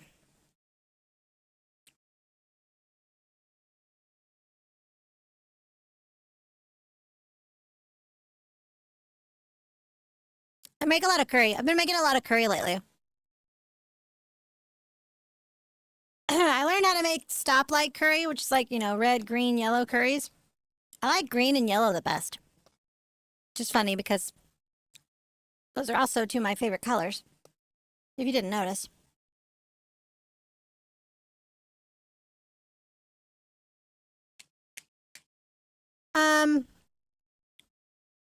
I also like to make butter chicken. Cooking stream tutorial? Well, that's one of the sub goals.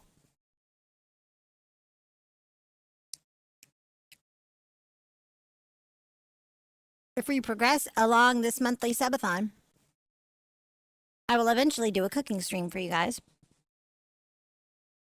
And I'm probably going to make green curry.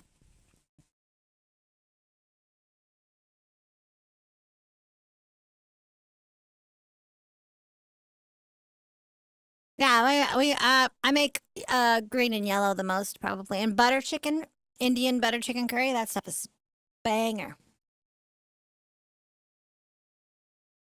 Like I know how to make Japanese style curry and red curry too. And I can make I make a lot of fried rice too. All right, let's check this game out. Now that I'm done chowing down on this old taco meat. It was delicious, by the way. Yeah, butter chicken over rice is so good.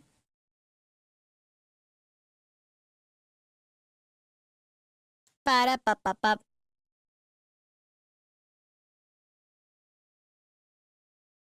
Oh, you little cursor's a mushroom. I gotta make sure this is full screen.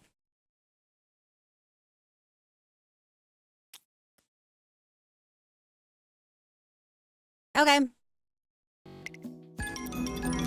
You guys ready? Alright, let me know if it's too loud. That's pretty loud. Hold on. Sorry, y'all.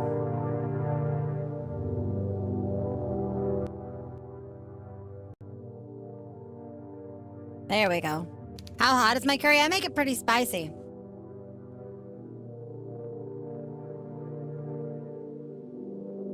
I make it pretty spicy. The green curry is always the spiciest because I put a Thai green chili in it.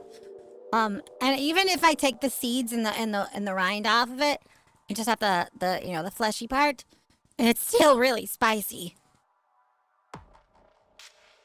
All right. Are y'all ready? For her love like poison. Brand new ebihime adventure.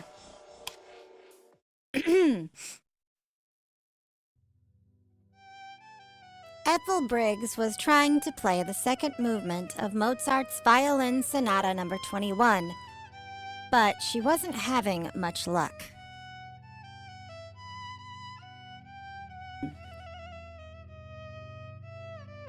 It had been months since she'd last picked up her violin, and the lack of practice had made her rusty. She had played this particular piece numerous times, not for any competitions. She had always been too shy to enter any, despite Miss Manderley's gentle coaxing. But for her own satisfaction. Oh, I know, the art is very cute, isn't it?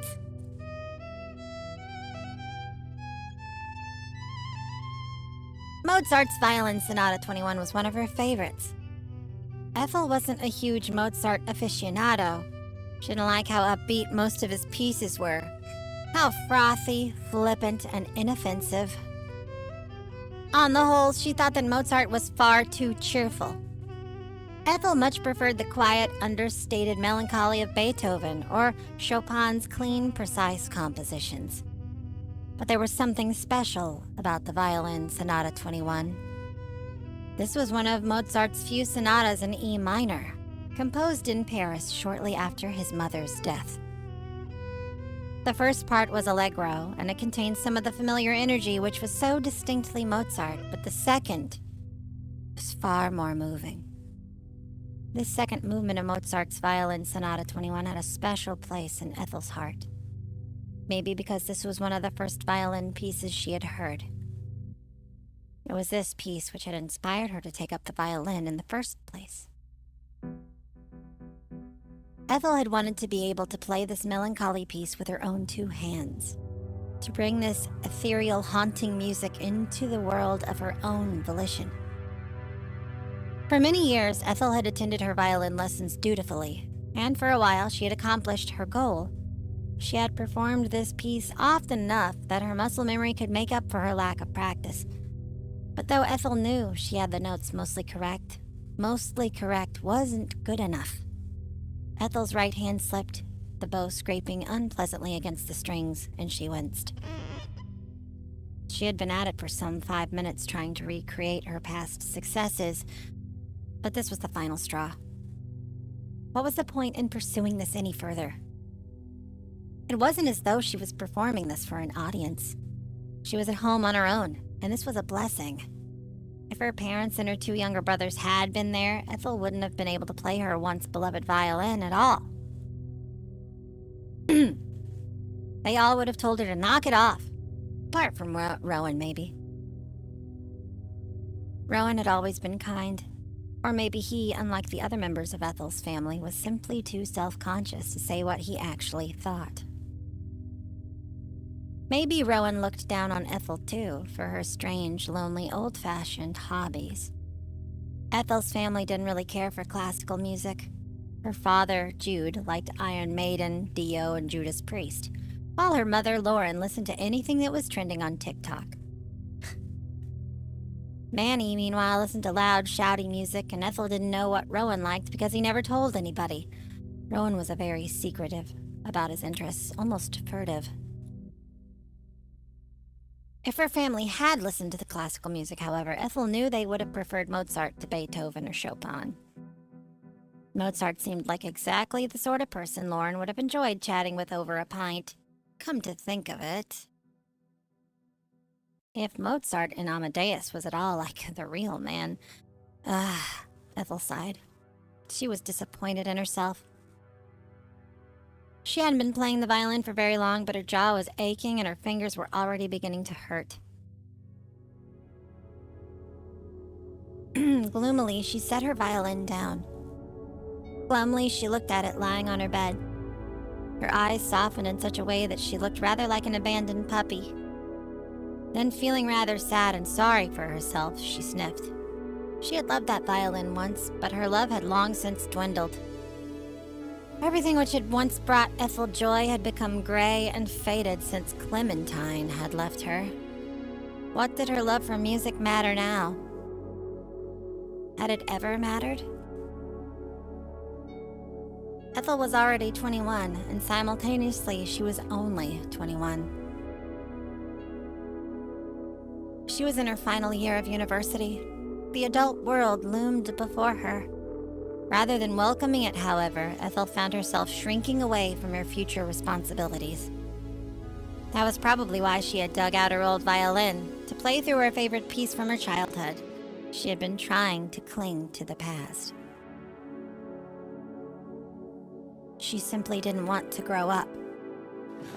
Ethel sat down on her bed, defeated, though she supposed it wasn't her bed anymore. It hadn't been for almost 3 years. When Ethel was at university in Durham, Manny slept in what had once been her room. When Ethel came back for the holidays, Manny and Rowan were forced to share a room, something they both resented. I know it's a tight squeeze, Jude always said, but try to bear with it. Ethel can't be expected to share with either of you. She's the oldest and she's a young lady. She needs her space, so don't be surly. Yes, it is that new mushroom, Yuri. That's correct.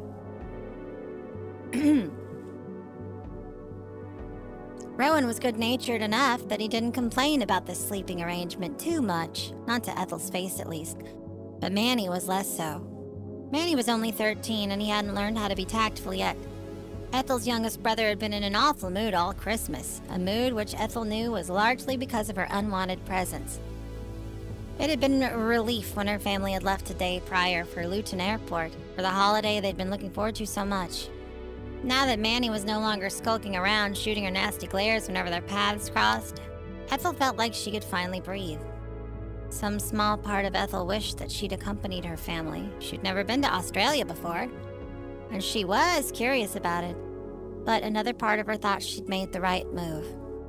She didn't want to keep subjecting Manny to her company. She also enjoyed having the house to herself. That meant she could play the violin without having to worry about the sound carrying.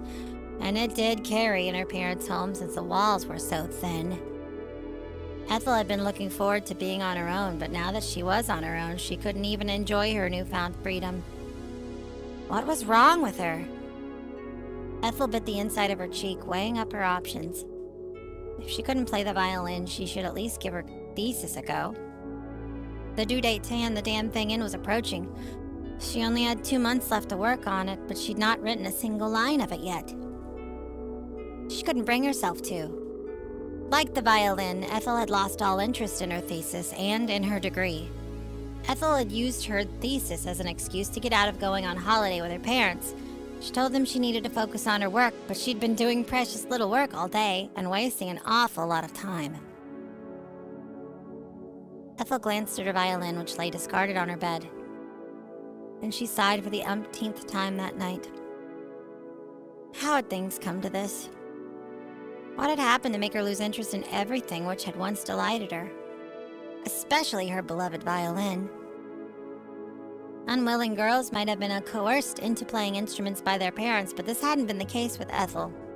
Ethel had been introduced to the world of classical music quite by chance, after discovering an old CD full of the stuff in the jumble sale for 50 pence. She had been drawn to the old cracked CD because of the smiley lady on the cover, and she hadn't been too interested in the music itself. When she had listened to that CD, however, she had experienced a revelation. The songs had spoken to her. She had been instantly drawn into the world of classical music, and it had all been thanks to Mozart's Violin Sonata No. 21. Ethel had known after listening to that CD that her life would never be the same again. Shortly after, she had pleaded with her parents to take her to violin lessons so she could play just as well as the smiley lady with the pixie cut on the cover of that CD. Ethel had since lost that life-altering CD. She had lost many things which were important to her over the years. But she could remember the cover clearly. The woman had been pretty despite her unconventional haircut, decidedly feminine in her blue wrap dress and her dangly earrings. She had held her violin against the nook of her neck, and in her other hand she wielded a bow. There had been something commanding about the nameless woman in blue, despite how skinny she had been, how slender her arms and legs. To the young Ethel, she had seemed less like a person and more a queen from a fairy tale, the garland of flowers on her head only adding to this illusion. Ethel hadn't necessarily wanted to play the violin for the sake of it. She had just wanted to look like the nameless lady on the album's cover, a lady who, Ethel now realized, probably hadn't played any of the songs arranged on that CD. The woman on that cover had probably been a model, brought onto a studio to pose with a violin she couldn't play. That or she had been a stock image lifted from the internet. When Ethel had grown up enough to realize this, it had sullied the mystique of the seminal CD, a little like how other children felt betrayed after learning Santa wasn't real. Santa's not real! Wait! I have to call my mom. I have to call my mom right now. Hold on, I'll be right back.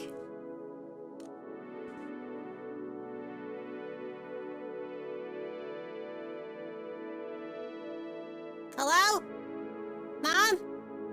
Yeah, no, it's not an emergency. No, well, I mean, it kind of is. Listen, I just heard that Santa Claus wasn't real. What the hell do you mean?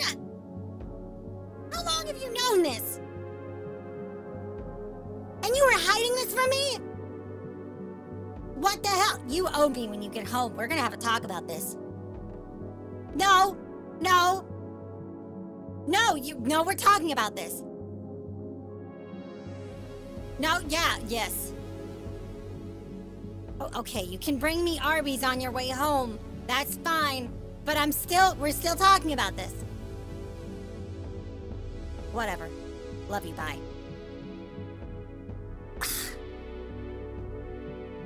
Shit.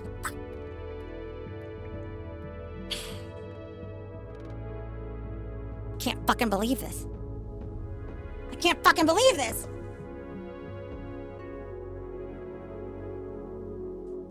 That better be the best tasting roast beef and cheddar I've ever had in my life.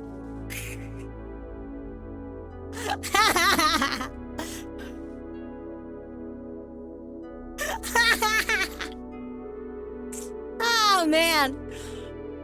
Oh, man. That's great.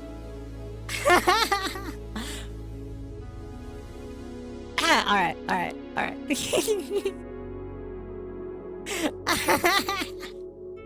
Oh, man. Okay, time to get serious again.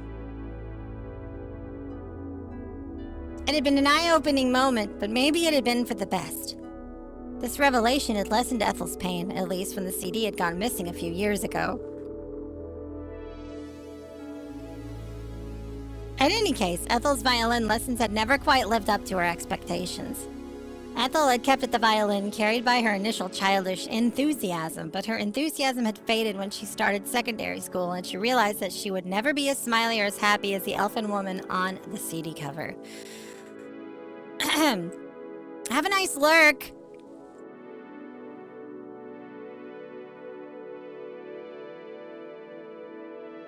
She would never be that pretty either. No amount of playing the violin could bring Ethel closer to her idealized image of perfection. Oh my god. I need a drink. That'll help me. Make it stiff, just like I like my ladies. Wait, that implies so many different things. Hold on. Not dead ones. To be clear, I'm not talking about dead ones. Ah, fuck. Man.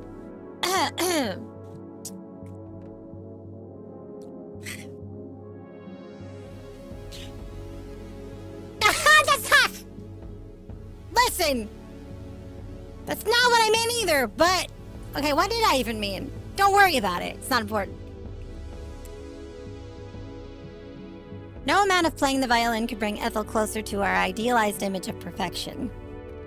Something which became all the more apparent when Shania and her gang started to bully her.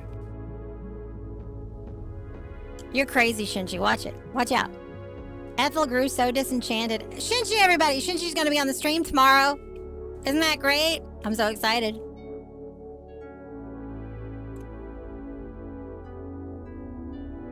Ethel grew so disenchanted with the violin, she gave up on her lessons at the start of year 11. She had needed to focus on her GCSEs anyway, and it hadn't helped that she had jammed her fingers during a netball game in PE, and it had hurt for a whole month to hold her bow. Netball? Is that like volleyball? Let's check out their channel later. Are you telling me that British people call volleyball netball? Is that what, she's British, right? Is she British? She's really cute.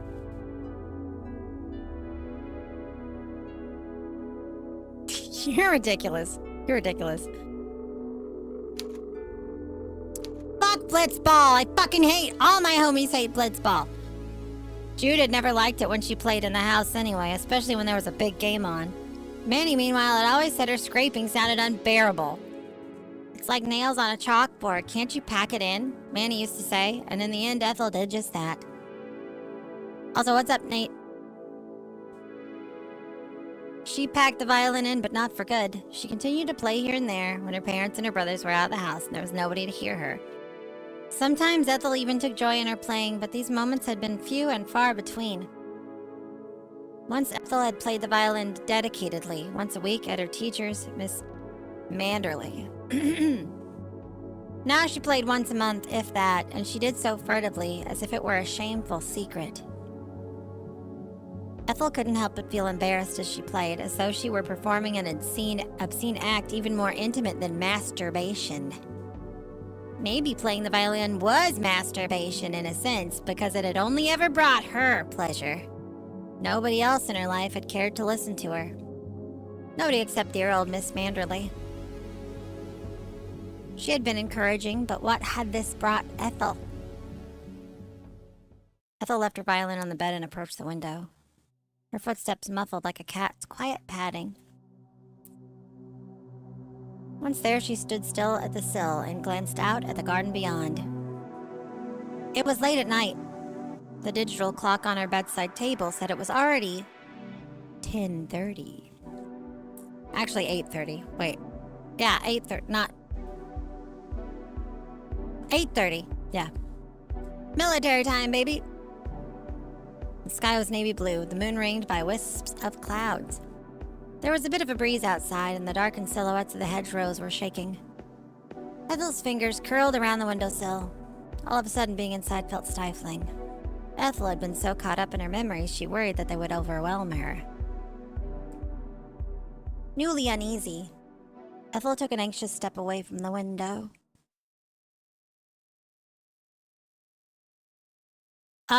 No, it's just a visual novel. I don't think it's an SFW. Although Ebihime has some NSFW works, I do believe. I just like her. She's really cool. She's a cool bean. Have a nice night, Gimbal. Ebihime wrote the script for my lore video that I made for season 2. She's really great. I like her a lot. Just in general. Really nice gal.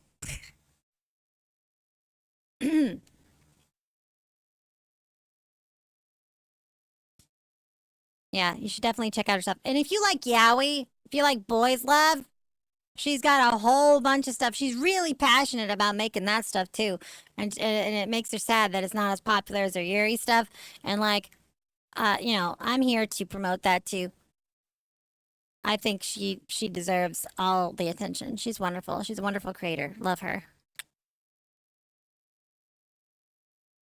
If you like boys! She also does straight stuff, okay? She's got all kinds of stuff. She has a lot of visual novels on itch.io and Steam. You should check her out. She's amazing. Anyway. If I was ever going to have a Chizu-related visual novel, I would absolutely need her to be involved. Just going to say that right now. I would not feel comfortable doing it without her unless she absolutely did not want to be involved herself. Like, I don't care who would come to me. Like, let's say best case hypothetical scenario, I blow the fuck up and become a super famous, ridiculously famous, stupid ass fucking VTuber. And some big company's like, hey, we want to license you. We want to license you. We want to make a Chizu game. And I'd say it has to be story driven, and it has to be written by Ebihime.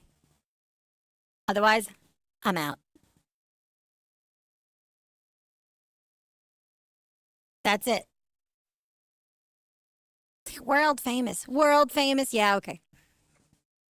Maybe someday. It's nice to dream. She had to clear the cobwebs from her mind in some way. And what better way to do that than to go for a walk? It might have been late at night. It was too late to go for a wander, really, but she did live in Oxbury. Oxbury was a tiny village, almost minuscule, really, with a nigh-on, non-existent crime rate. Nothing bad ever happened there. No stabbings ever took place in Oxbury, contrary to the wild claims Americans on the internet like to make about the UK's crime statistics, or any muggings. Ethel would be just fine. Why wouldn't she?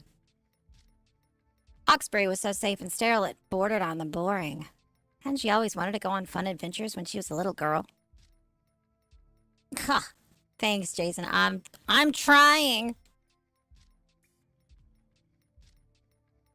Adventure was hardly going to come and find her if she remained indoors, steeped in her reminiscences as if she were a tea bag. Ethel didn't imagine that anything exciting would happen on her walk, but it would be better than sitting outside and stewing. Ethel padded downstairs, her feet sinking against the cushioned landing, then the cushioned steps of the staircase, and paused by the front door. She eyed her old coat, but ultimately left it be. It was a brown duffel coat which Ethel had owned since 6th form. Is that like a grade school thing? The coat had been in active service for 4 long winters, and the passage of time had taken its toll. One of the toggles of the coat was missing. It had snapped clean off, and the brown furry fabric was worn and threadbare in places, like a beloved teddy which had been cuddled one too many times. Lauren had tutted when Ethel had come home from university clad in the natty coat and shaken her head. "You're still wearing that old thing?" she asked, her voice incredulous. "I thought you would have brought a new coat by now. You look like you've come straight out of a jumble sale." Ethel knew that her mother hadn't meant this as a compliment. Ethel's mother rarely complimented her appearance, but she had liked it nonetheless. Lauren had often taken Ethel to jumble sales when she was a girl, ostensibly. "Natalia, it's your word!" I swear to God, I just heard her yell. I think I literally just heard Natalia yell because her word was mentioned. Yay! This is why we love ebihime. Ostensibly to find some cheap bits and pieces for their newly renovated kitchen, but actually so she could have a natter with her friends. Lauren would stand by Auntie Jeannie and Auntie Mariella's stalls. They weren't real aunties, of course. They were just her mother's friends, while Ethel would wander around by herself, transfixed by all the wares on display. The jumble sale her mother had frequented every weekend had taken place in the car park of the big Sainsbury in Wrexham, and all sorts of people were in attendance. "Hey, Rex, thank you for the follow." It hadn't just been Auntie Jeannie who sold old paperbacks which had once belonged to her mother.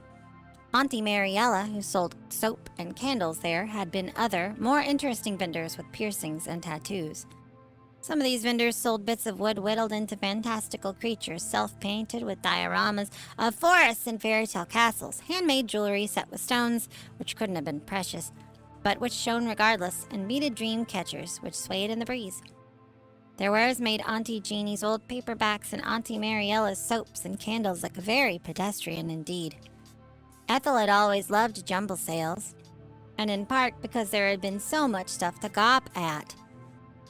"Oh, hi, welcome in. Welcome into Twitch. Heck yeah." They'd been so busy, Ethel had been able to melt into the crowds, completely anonymous. Ethel had quite liked being told she looked like she had come straight from one of those sales, though her mother had been less than impressed. Lauren had told her that her coat made her look mousy, but that was what Ethel preferred. She had never liked standing out.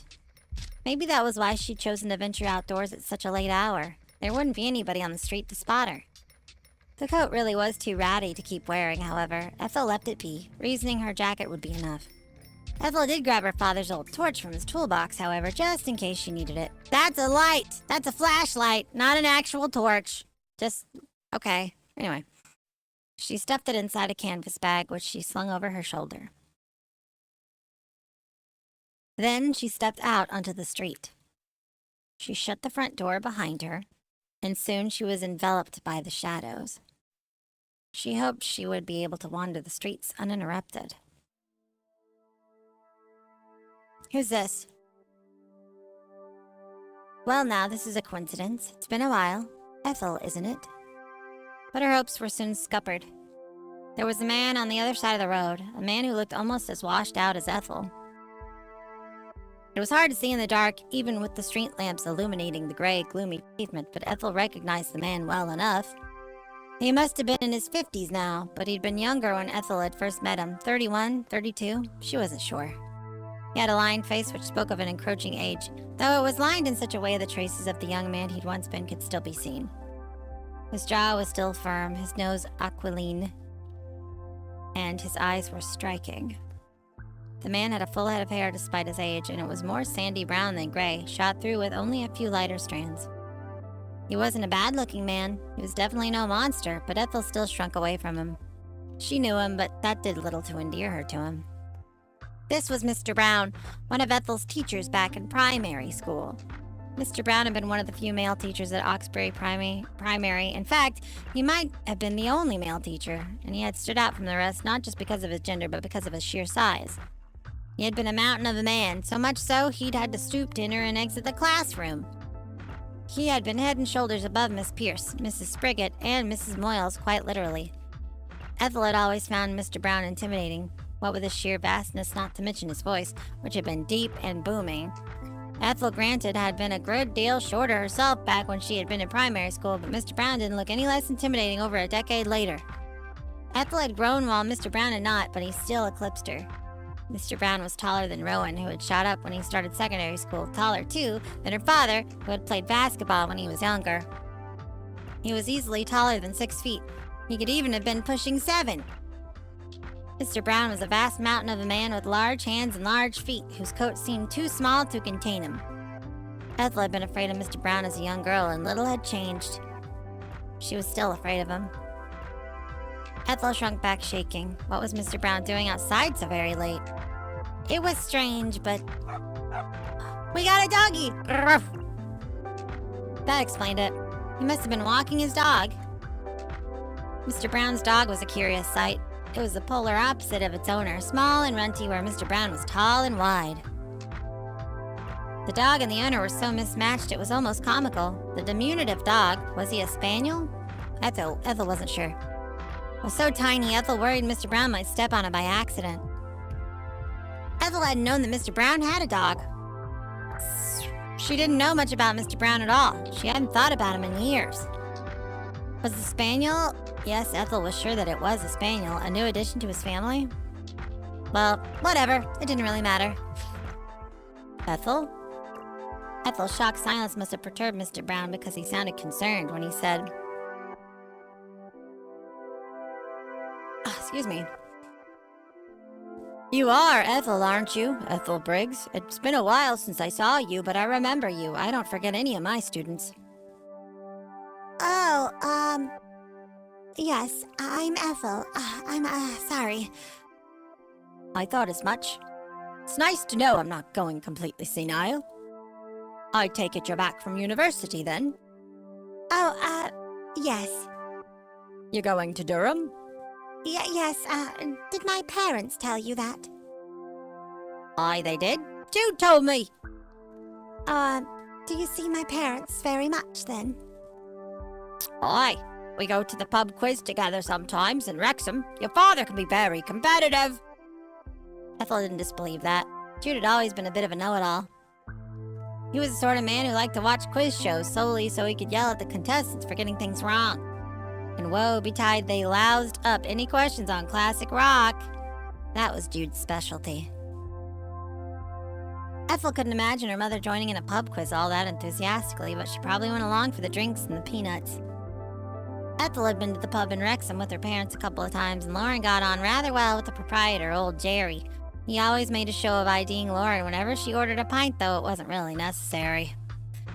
Lauren might have been young for a mother of 3, and she took great pains to ensure her makeup was just so, but she was in her early 42. It was impossible that anybody might mistake her for a teenager, but Lauren still liked the attention. She thrived on it. I've been seeing quite a bit of your parents, actually, after Evie's funeral. Your mum helped me with the arrangements and with all the refreshments. Her help was invaluable. Now that sounded familiar. Ethel thought her mother might have mentioned at some point or another that her old primary school's teacher's wife had died recently. She hadn't given it much thought, but she supposed her mother must have been talking about Mr. Brown. He was the only male teacher she'd had, and Ethel didn't think that Miss Pierce was Mrs. Spriggett or Mrs. Moyles had been having any clandestine lesbian affairs on the sly. They were all too old-fashioned. Ethel wondered briefly if Mr. Brown expected her to comment on his wife's passing, but she was spared the need when he continued once more, readjusting the grip on his dog's lead. I've been curious about you, too. You were one of my better students, even among all the Year 5 kiddos. So, I ask about you sometimes. I hope you don't mind. Ethel did mind, as it happened. She didn't like being spoken about behind her back, even if the talk was all positive. She didn't know how to articulate this, however, without sounding rude. Stuck for words, Ethel looked at her feet and said, "Oh no, it's fine." Your parents are quite proud of you, you know. They can't stop boasting about you. Ethel thought this was highly unlikely. She might have gotten into a good university, and maybe she was doing well academically, but her parents had never placed much stock into highfalutin things like degrees. Neither of her parents had been to university. Jude had joined the workforce as soon as he'd been able. He'd apprenticed as a plumber, and Lauren hadn't even finished secondary school. She had packed in school altogether when she'd been 15 so she could pursue her dreams of superstardom. Unfortunately for Lauren, however, these dreams hadn't come into fruition. She had done some modeling for trashy tabloids for a few years before debuting as an actress in a few sleazy low-budget flicks Ethel had never wanted to see. Lauren had wound up settling down and starting a family with Jude when she was only 21. Her age, Ethel thought, was with a shiver. Though she'd never seemed particularly bitter about her lot in life. Lauren had never taken much of an interest in her daughter's creative or academic pursuits, though she'd not been dismissive of them either.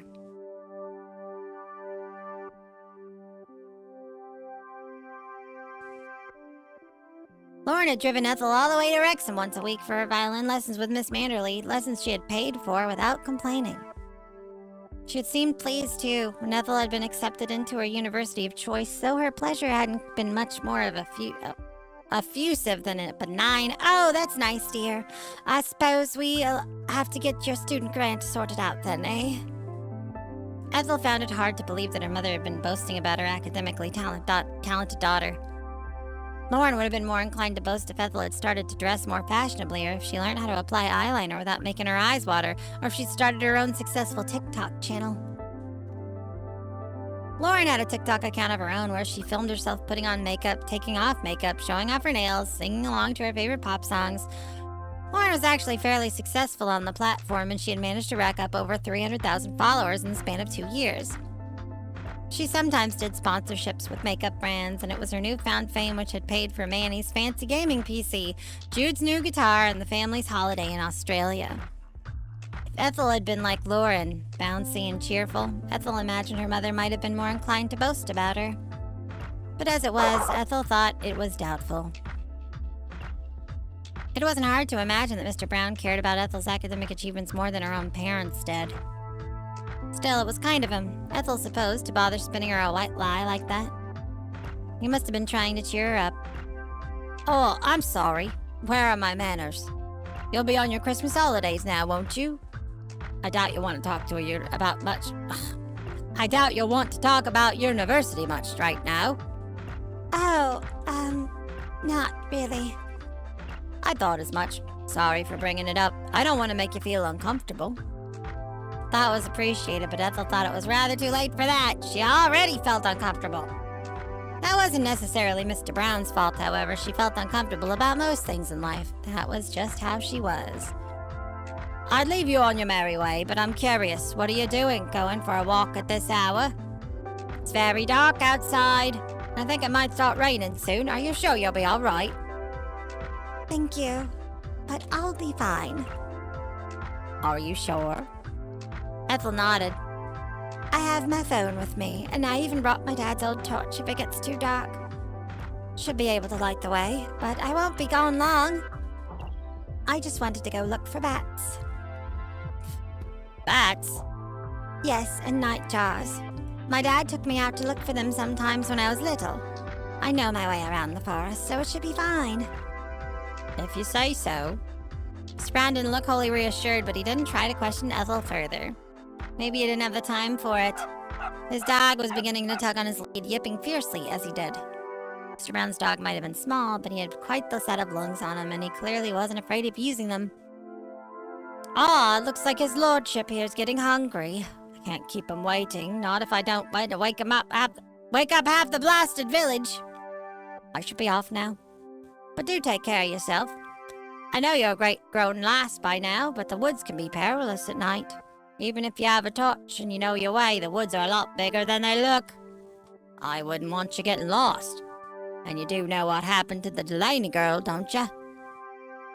Well, of course, Ethel knew what happened to the Delaney girl. Everybody in Oxbury did. Been quite the topic of conversation when it happened.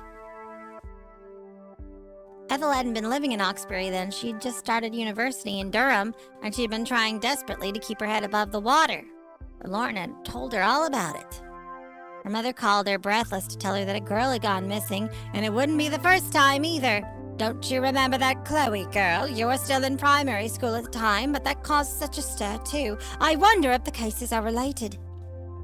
Ethel hadn't liked the way her mother had talked about the girl's disappearance, as though it was some amusing piece of gossip, no different from who was dating who on Love Island. She had found it rather tasteless. Ethel hadn't known the missing girl. She'd not been a local of Oxbury, according to the local paper. She had been staying there for a few days with a couple of relatives. She didn't remember her first name. She thought it had been something unusual, though. Something exotic. India, maybe. Indigo. Well, in any case, the girl had last been sighted near the edge of the woods by a dog walker. The police had combed every inch of the forest, but her body had never been discovered. If there was a body to uncover at all. It was possible she had grown bored of being stuck in Oxbury and she had run away. There was no guarantee she had come to a sticky end, and neither were there any evidence, but Ethel still wondered. So it seemed did Mr. Brown. It had been almost 3 years since the young Miss Delaney's disappearance, but it had cast something of a pall over Oxbury. As a teacher, Mr. Brown must have been more concerned than most. He had spent the better part of his life looking after small children, cleaning skinned knees and breaking up arguments over who stole whose favorite toy. Ethel could hardly fault Mr. Brown for worrying, but his concern still rankled. There was something uncomfortably cloying about it. Did Mr. Brown still regard her as a child? Was that why he was lecturing her? Ethel was 21 now, but she knew Mr. Brown would never regard her as an adult in her own right. How could he, when he'd known her as a 9-year-old? This realization was an uncomfortable one. It had made Ethel cringe. I'll be fine. Really. I know my way around. I have my phone. If I do get lost, I can call for help. Who Ethel would call if she got lost exactly was a mystery even to her. She could hardly call her parents, given they were in Australia, and she knew she wouldn't have the courage to call the police. Ethel would have hesitated to dial 999 even if her home had been broken into by a couple of machete-wielding muggers. She wouldn't have wanted to be a burden. Maybe Mr. Brown realized this. He had known Ethel for several years, but he chose rather tactfully not to comment on it. Instead, he nodded and said, "Very good. Take care then, and make sure you come back before it rains, aye?" "Thank you. I'll, see you later." "I'm sure you will. If you need anything while your parents are away, remember Sparky and I are just a few doors down." Sparky? Was that the name of Mr. Brown's dog? Ethel supposed it must have been, though what a small dog like Sparky could possibly do to help her, or anybody for that matter, was a mystery. Ethel doubted she would have cause to call on Mr. Brown or on Sparky during the ensuing days, but she didn't say this. Instead, she nodded and thanked Mr. Brown, who smiled in return. "Good night then, Ethel. I hope you have luck finding your bats." "I hope so too." Ethel hadn't much luck during the last few months, not since the start of her third and final year at university. She could have used a bit of good fortune. Mr. Brown gave Ethel a brief wave with the hand which wasn't occupied with Sparky's leash turned. Mr. Brown's footsteps faded away, and stood the sounds of Sparky's indignant yapping, though this took far longer to fade. For such a small dog, Sparky was awfully loud. It's true. Little dogs can sometimes make very loud noises. Ethel watched for a few moments, motionless. Then she spun on her heels. It was time to go to the forest. Ethel began to walk through the village once more, picking her way through the latticework of shadows which were slowly lengthening on the ground.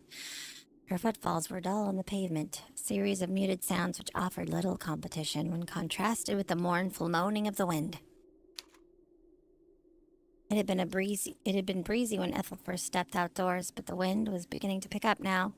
It tugged at her braided hair and she shivered.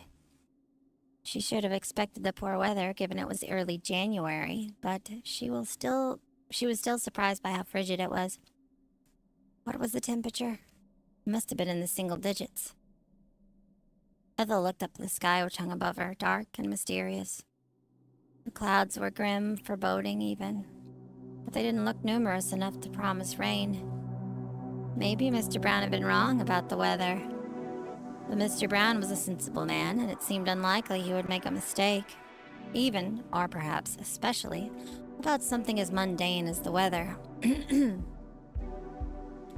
She would have to be quick about her walk if she didn't want to get drenched. She would step into the woods and make a neat circuit about the trees. Then, after 10, she would step into the woods and make a neat circuit about... 15 minutes she would head back. Yes, that would be fine. She wouldn't wander too far. What was the point? It wasn't like Oxbury's forest was all that exciting either. It was in a dreamlike manner that Ethel navigated the streets. She did, the wind blew, sounded sad like a wounded animal. Maybe coming out here was a mistake after all. What was the point in coming all the way out here anyway? There was nothing that Ethel really wanted to do in the woods. She was just trying to run away from the responsibilities like she had after Clementine. But Ethel didn't want to think about that. It was with uncertain eyes that Ethel glanced about the dense woodland which surrounded her. In the distance, somewhere far above her head, an owl hooted. Sound split the air quite suddenly, and Ethel jumped. She hadn't expected it. She could feel her pulse hammering uncomfortably in the base of her neck. Ethel had been in the forest many, many times before, sometimes with her parents and sometimes with her brothers, though more often than not on her own. But it felt different tonight. Maybe it was because of Mr. Brown's message. That Delaney girl was on Ethel's mind. It felt almost as if she were watching her from the shadows, giggling at Ethel's unease. There was something disconcerting about the woods tonight, something devouring. Seemed almost to be inviting her in, but beneath its cordiality there lurked something uncompromising. When Ethel closed her eyes, she thought she could even hear strange whispers upon the breeze. But surely that was silly. Nothing lived in the forest apart from rabbits, mice, and the odd badger. There was nothing waiting in the woods for her. She was being stupid. Ethel took a deep breath. Then she stepped forwards.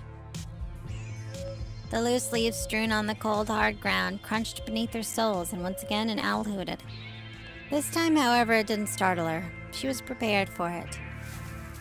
Ethel continued to tramp through the woods, her father's chunky torch in hand. It wasn't a very reliable source of light. It kept cutting in and out, but at least it had a dual purpose. If push came to shove and she was set upon by some miscreant, it was heavy enough that she could use it as a weapon. Ethel doubted anybody would attack her, however, despite Mr. Brown's warnings. She was in Oxbury, for goodness sake. It wasn't the sort of place where people were attacked. Hell, not even the missing Delaney girl had been attacked. She just simply disappeared. Besides, it wasn't like Ethel had anything on her that was worth stealing. Her phone was an old Samsung at least 6 generations out of date, so delightfully archaic in the current year that Clementine had laughed at her. She had always joked that Ethel's phone belonged in a museum. Ethel hadn't bothered to bring her wallet with her either. There weren't any shops open this late. There were scarcely any shops in Oxbury at all, save for the corner shop owned by the Lilly family and that closed at 6 o'clock. 6 had already come and passed long ago. Now it was almost 9 o'clock and Ethel could feel it. The wind blew uncomfortably cold, trailing its invisible fingers against Ethel's cheeks. Mr. Brown had warned that it might rain, but it felt so cold snow was beginning to seem more likely. Though it had been cold for the last month, it hadn't snowed yet. It had been a predictably British sort of Christmas, not white, but brown and gray and squatty. There had been no pure white sheets of incorruptible snow, nor even a few token powdery flakes falling from the sky. There had, however, been rain, and plenty of it. Rain which had tipped it down on stair rods on Christmas Eve and Boxing Day. It hadn't rained on Christmas itself, which had been something of a small mercy, but it had been continuously cloudy and overcast throughout the holy day. Ethel hadn't gone outside on Christmas, though her parents and her brothers had. They'd asked if she'd like to take a turn in the woods herself to get some color into her cheeks, but Ethel had declined those generous invitations. Ethel had thought it would be too muddy, and she hadn't wanted to twist her ankle. Fortunately, it hadn't rained at all in the ensuing week. The forest floor might have once been squelching mud and mire, but now the dirt was reassuringly cold and compact. Ethel was unsure whether that would last for very long, however, not if it really did begin to rain. The moon overhead was round and full that night, just like a perfect pearl, an earring nestled in the ear of a beautiful woman. Lauren had nagged Ethel to get her own ears pierced, but Ethel had never wanted to go along with it. She'd worried that it would hurt, and anyway, she hadn't really seen the point in it. She didn't understand the appeal of poking holes in herself, not so she could gussy herself up with studs and hoops and glinting bits of gold. She had no interest in making herself a target for any thieving magpies. Lauren had always laughed at Ethel's unease. "Don't be so dopey. Heaps of girls even younger than you get their ears pierced. I was only 7 when I had mine done, and it didn't hurt at all." But Ethel had remained firm. She could be stubborn about the strangest of things. Lauren had been bemused by her daughter's indifference, but she hadn't pushed the issue. Not too much, at least. Instead, Lauren had shrugged and said, "Oh well, suit yourself. You are being daft, though, Effie." That was how most of Ethel's conversations with her mother went. She was always calling her daft. Sometimes Ethel took offense, even though it was a very mild insult. Better even than the things kids said on the playground. Sometimes, however, she thought that her mother had a point. She really was daft. She was being daft right now, wandering through the woods so very late at night. But still, she didn't stop. She kept on walking, the foliage crunching underfoot. Sometimes Ethel liked to imagine that she was a heroine from a romantic poem when she wandered through the woods, a nameless beauty Lord Byron might have committed to the paper, who walked with all the grace of the night itself. But Ethel knew that this was nothing more than a fantasy. She was, in all aspects, hopelessly plain. Maybe that's why Clementine had... No, Ethel wasn't going to think about that. She did have to think about her thesis, however. It was weighing on her. Why, she wondered had she been silly enough to write her thesis on romantic poets when they focused so intensely, obsessively even, on things which were beautiful. If they weren't waxing poetic on beautiful women, then they were writing of the beauties of nature, of lakes and forests and hills and dizzyingly high cliffs capped with snow. Sometimes Ethel liked to read about the beauties of nature. It was rare that she liked to read about beautiful women. Former was uplifting, but the latter was just depressing. Was that why she was struggling with her thesis so much? Was it the subject matter? Ethel didn't think that she had lost interest in her poetry, but her enthusiasm had definitely dwindled. Maybe it was inevitable, when Clementine had been the one to pique her interest in the subject. Clementine had always been very passionate about poetry, romantic poetry in particular. Through reading these old poems with Clementine, Ethel found something in them to appreciate herself, something she had never noticed before. But maybe it wasn't the words of these poems she had appreciated, but the way they sounded in Clementine's mouth when she spoke them. Had Ethel only pretended to be interested in poetry because she wanted to have more in common with Clementine? Thanks for the hydration. Make sure y'all are hydrating yourselves, too.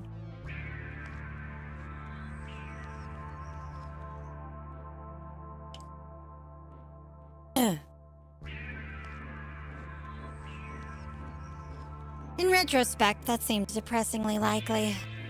Ethel had wanted Clementine to like her. She had been almost slavish in the way she'd followed her about, laughing all of her jokes a little too loudly, affirming that yes, of course, all of her essays were wonderfully original.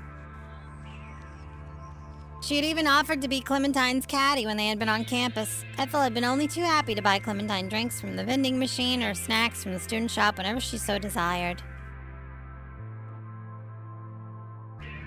Yeah, you think so? She's a very good writer. Ethel had wanted Clementine to like her so badly for such a long time. Then Clementine had liked her, and it had been wonderful. For over a year, Ethel had been suspended upon the clouds. Nothing could have hurt her until it all came crashing down. Had that been inevitable? Maybe she should have expected it. Ethel shuddered. She felt very, very cold and uncomfortable alongside it. This coldness did not abate the further Ethel walked into the woods. An icy chill coiled inside her guts, clenched about her heart like a vice. She could feel it, too, upon the crown of her head, trickling down her neck. She could feel... Oh. Was that rain? Looked like Mr. Brown had been right. The rain came slowly at first, and irregularly, but it didn't take long before the spears of the stuff started pelting down. The rain made everything look faint and blurry, as if it was being viewed through a filter. Something in the underground rustled, and Ethel glanced in its direction, the wind whipping her about her face. What was that? Ethel knew the answer to that was probably nothing. Or if it wasn't nothing, then it was a small, insignificant sort of something. It must have been a rabbit seeking shelter from the rain. That or a vole, or maybe a sodden squirrel. There was nothing for Ethel to worry about, apart from the miserable weather, of course. Ethel shouldn't have ventured so far into the woods, but it was too late to worry about that now. She couldn't double back on herself in hopes of avoiding the rain. Her home was a good half-hour walk away. Ethel had come further than she'd meant to, and fallen, quite literally, off the beaten path.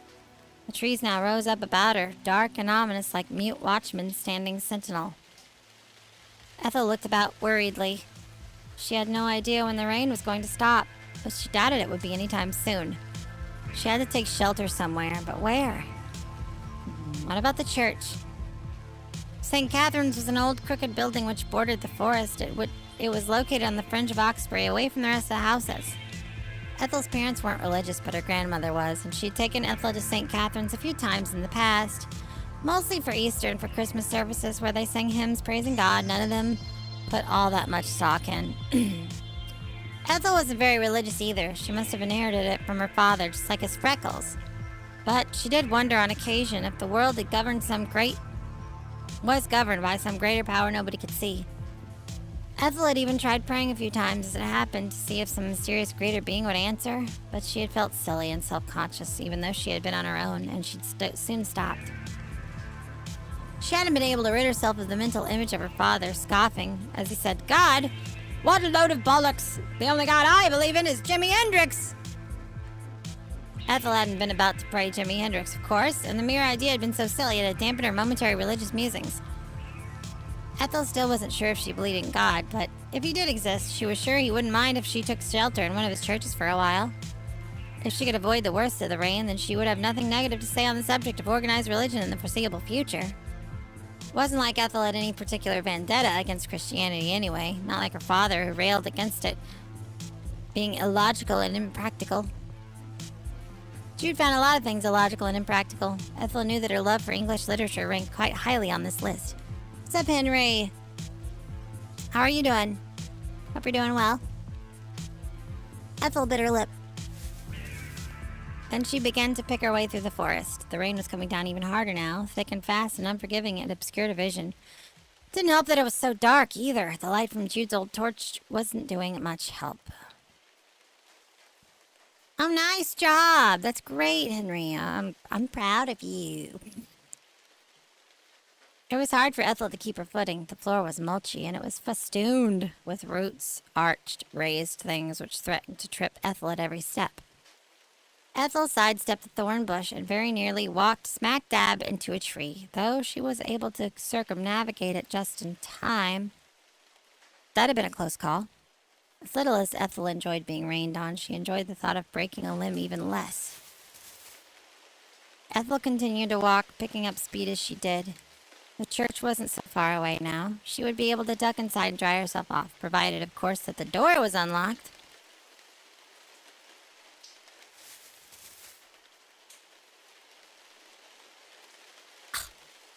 Rice shower is a pretty good Uma. They're all pretty good.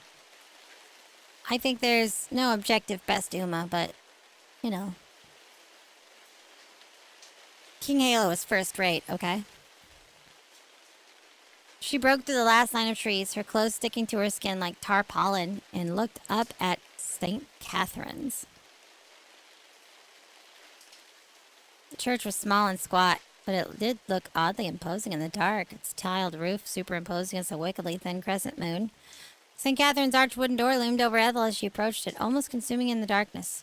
Ethel had been sure she would be able to take shelter here, like the persecuted Esmeralda in the Hunchback of Notre Dame, but maybe not. It wouldn't have been too surprising if the warden had locked the church come sunset.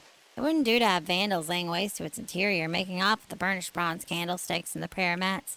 Ethel didn't think there was anything worth nicking in St. Catherine's, but some people would take anything if it wasn't nailed down.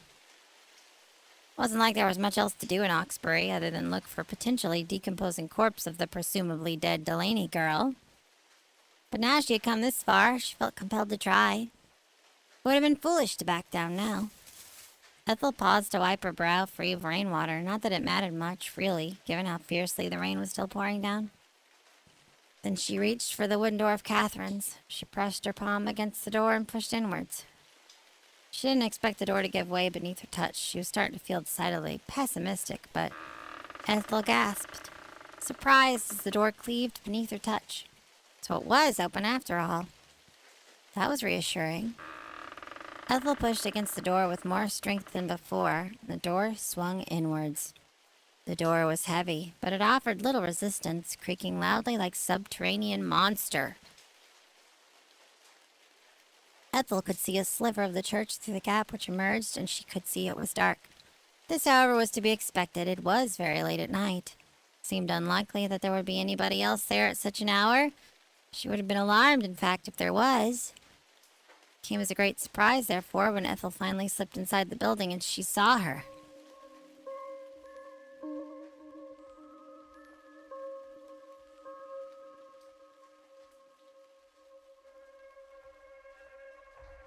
Oh, hello.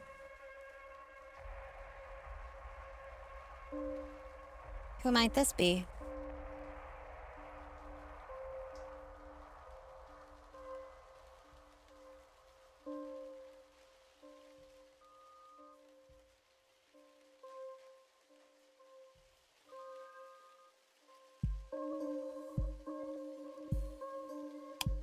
Oh, whoops.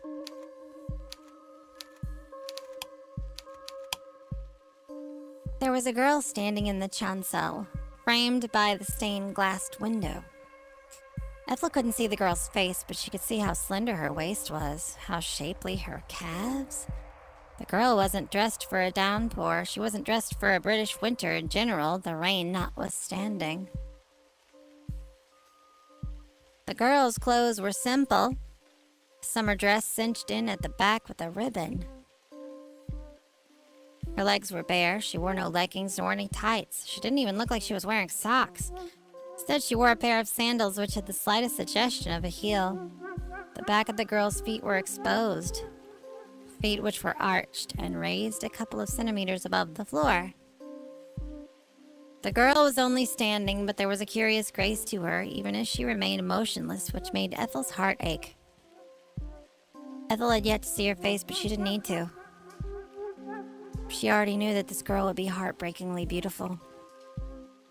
What's up, Lonely Weed? The girl wasn't even a little bit damp. Not like Ethel. She must have arrived at the church before the rain had started. That, or she had the foresight to bring an umbrella with her.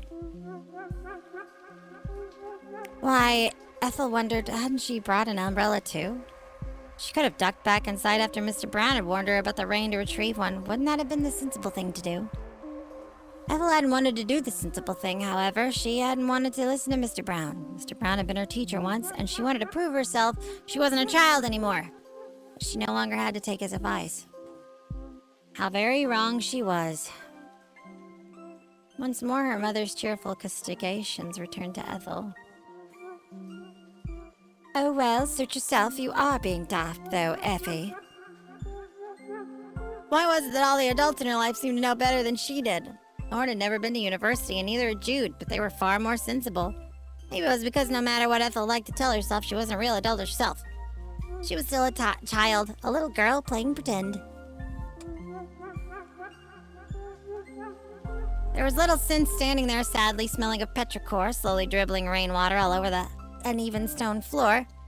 The girl was not simply standing there, she was singing. Ethel recognized the song which tumbled from her lips, pure and clear as spring water. It was Ave Maria. Ethel stood there, stunned into silence. The more the girl sang, the less the rest of the world seemed to matter. The steady pitter-patter of the rain fell away. It simply ceased to exist. For several moments, it was just Ethel and the girl's lovely lyrical voice. Ethel stood there dumbly, letting the girl's voice wash over her when... My, what do we have here? Oh! Ethel jumped as the girl turned about, her bobbed hair fluttering. The girl was standing in such a way that the stained glass window at the back of the church framed her face perfectly. The positioning of it was so perfect, in fact, it looked like a shot from a movie. The girl, a trained actress, told precisely where to stand. The moonlight which shone through the window backlit the girl's short hair so it glowed just like a dark, inverted halo. The girl didn't look like any of the angels Ethel had seen pictured before, however. Not the romantic sort with golden locks and baby blues, nor the biblically accurate ones made of flickering flames with hundreds of fast staring eyes. The girl only had 2 eyes, which were positioned where they should have been, and they're framed with a sweep of dark lashes. Her nose was snub and her lips curved upwards into a smile. Her skin, meanwhile, was very white. She didn't have wings, and neither did she wear a robe, though her pale green dress looked almost angelic. There was too much mischief in her smile for her countenance to be truly seraphic. But she still took Ethel's breath away. Hello, stranger. I've not seen you around before. Not that that's saying much, I guess. I don't know many people around here. Were you watching me? Ethel's face, which had always had a pinkish undertone, now turned red. She dropped her gaze to her feet and mumbled, I'm sorry. I didn't mean to... So you were watching me? Ethel gnawed on the damp, fleshy inside of her cheek. A few moments of silence passed, silence which was filled with the steady pitter-patter of the rain outside, which fell on the grass and the dirt and all of the tombstones. Ethel could feel her palms beginning to sweat. Slowly, like a mechanical doll in need of recalibrating, she nodded. I thought so. I'm glad you're not a liar. I like honest girls. Girl? Ethel frowned. Manny had taken great offense about being called a boy the moment he'd started secondary school. He was in year 9 now, but his voice had dropped and he'd already had facial hair and everyone called him a young man. Why then did Ethel have to be a girl when she was already 21? She was too old for it, wasn't she? Oh, don't like being called a girl. I didn't offend you, did I? Does it? Oh, yeah? Who does it sound like? Oh no, it's fine. I don't mind. I probably offended you more with my staring. I should have said something. I'm sorry. Oh, you don't need to apologize, silly. I don't mind. You don't? The girl shook her head. I was only teasing. It might be rude to eavesdrop, but I prefer singing when I have a captive audience. Otherwise, it feels a bit pointless.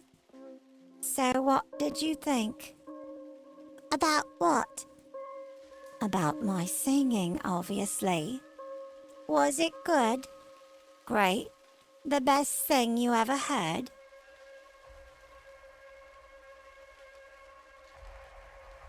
You were enchanting. Enchanting, eh? That's a bit more flowery than I was expecting. Do you like reading by any chance? I study English literature at university, so I guess. I knew it! You did give me that impression, so. The girl took a seat upon the pew, then shot Ethel a look which could only be disguised as "come hither." With a thin half-moon smile, she patted the pew, her pale hand cleaving through the darkness. Why don't you come here and talk to me?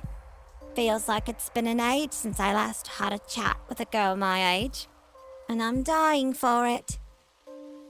Oxbury's so boring. Ethel hung back, abashed, almost afraid of the girl's insecurities. Or insistences, sorry, what?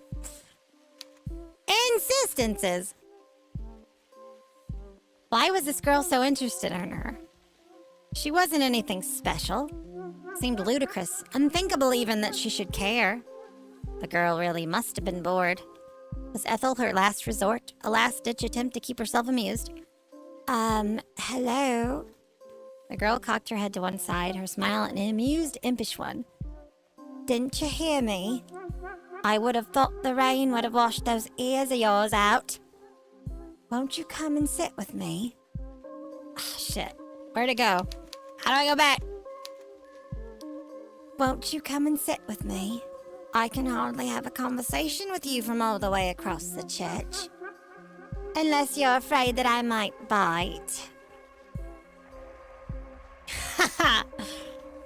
Ethel allowed herself to think briefly of the girl's bite, of sharp incisors digging into her throat like something from a gothic novel, and she shivered. She wasn't sure if she wholly disliked that thought, and this left her feeling unsettled. Oh, no, it's fine. I'm not afraid. I'll sit. Ethel crossed the church, her soul slapping against the flagstones. Thud, thud, thud. Then sat. She was still damp and droplets of water slid from her clothes as she walked. Small puddles tracked her progress from the entrance of the church with its stone door all the way to the pew where she settled herself. Ethel's long skirt was clinging to her thighs and her sweater was uncomfortably damp. Ethel tended to wear baggy, oversized clothes, but the rainwater had rendered them uncomfortably skin-tight. She would have felt self-conscious regardless, but seen in such a state by anybody, even Mr. Brown, was being perceived by a girl as pretty. But being perceived by a girl as pretty as whatever her name was, she looked like she could have been a Celeste or even a Celine, wasn't doing her self-esteem any favors. Wetly, Ethel looked down at her lap, and wanly she threaded her fingers together, so she had sat, just as the girl had asked her. Now what? My, you're quite the awkward one, aren't you? You barely said more than a word to me since seeing me. Please don't tell me you're really afraid of me. What? Oh no. I'm just shy. I'm sorry. You've, not done anything wrong. This is all my fault. The girl frowned, one hand resting beneath her chin. You say it's your fault, but I don't think you've done anything wrong either. You don't? No, I don't. I don't see why you feel the need to apologize.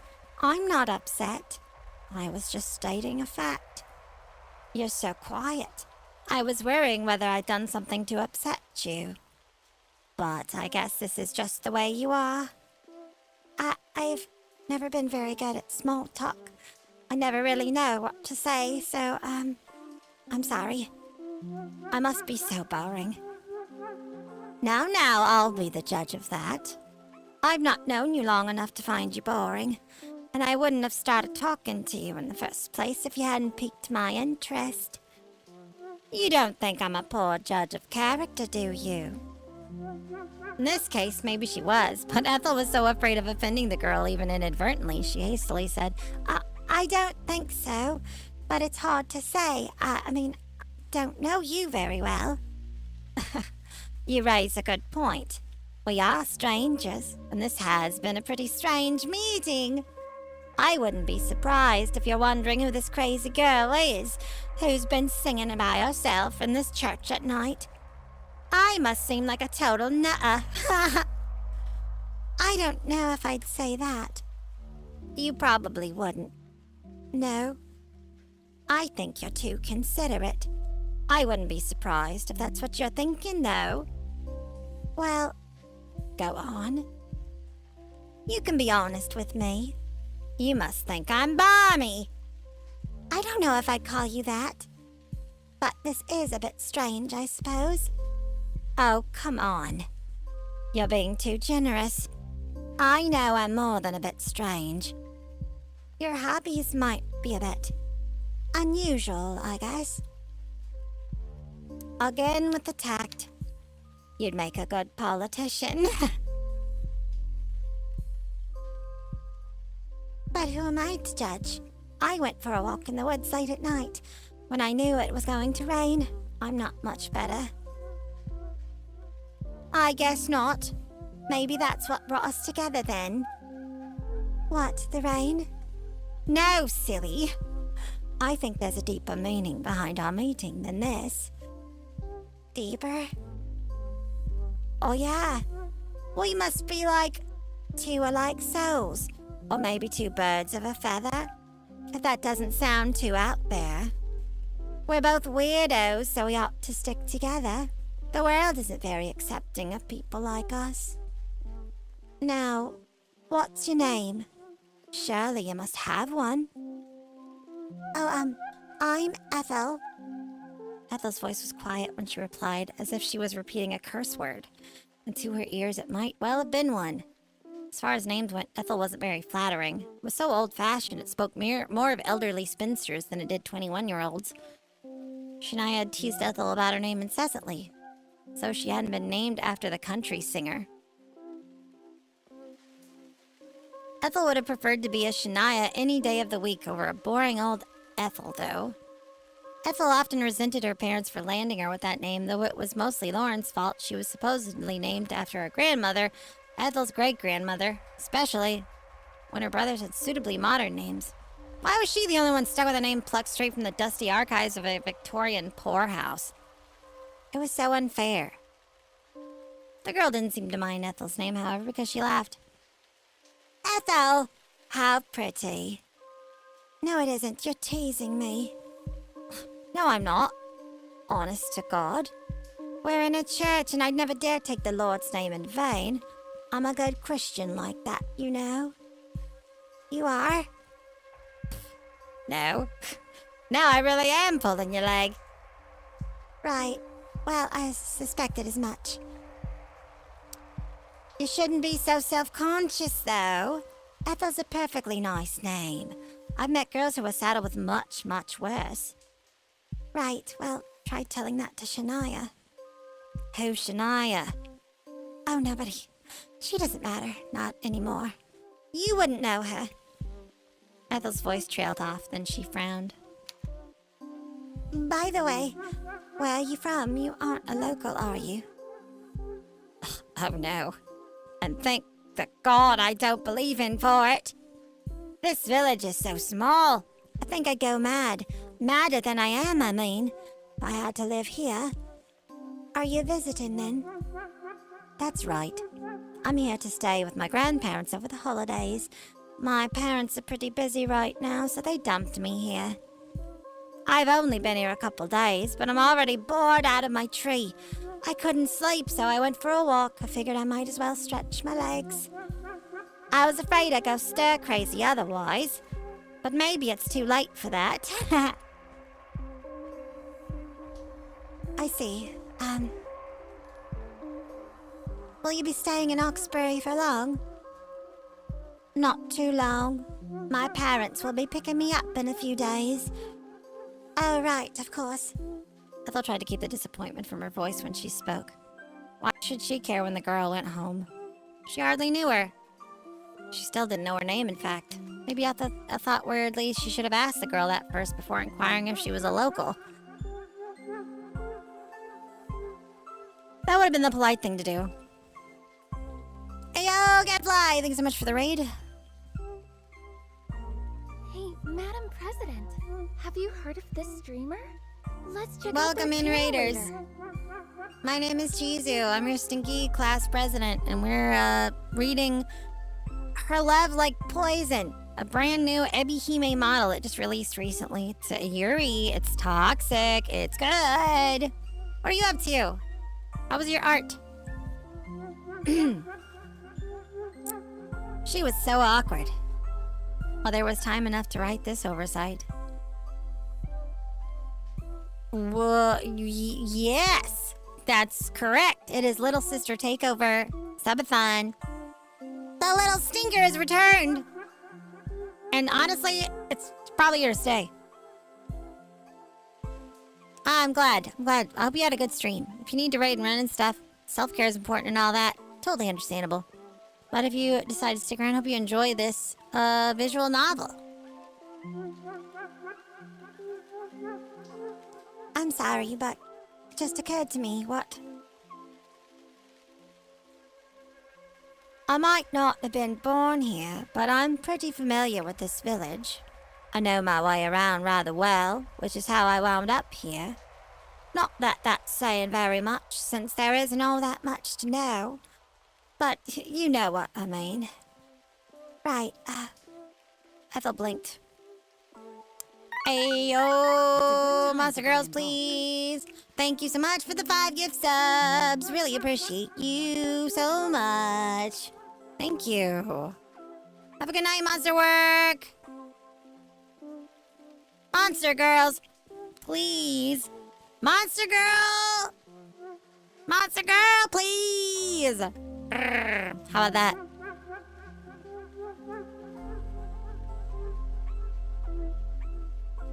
Ethel blinked, her plans to ask for the girl's name summarily scuppered. There was a small pause then. Do you come to Oxbury very often? More often than I'd like. This place is pretty dead, but oh well. I wind up in Oxbury a lot during the holidays, since my parents are always palming me off on me grandparents. Spent a lot of me summers here and a lot of my winters too. Ugh. Summers here are depressing enough, since there's nothing to do, but the winters are even worse. So cold and so dark. So wet too, it rains so much the ground gets all mulchy. It's pretty miserable. No offense. I don't want to insult this place too much. Not when you were born here. I hope you don't mind. It's fine. I'm not offended. Actually, I agree with you. Well, good.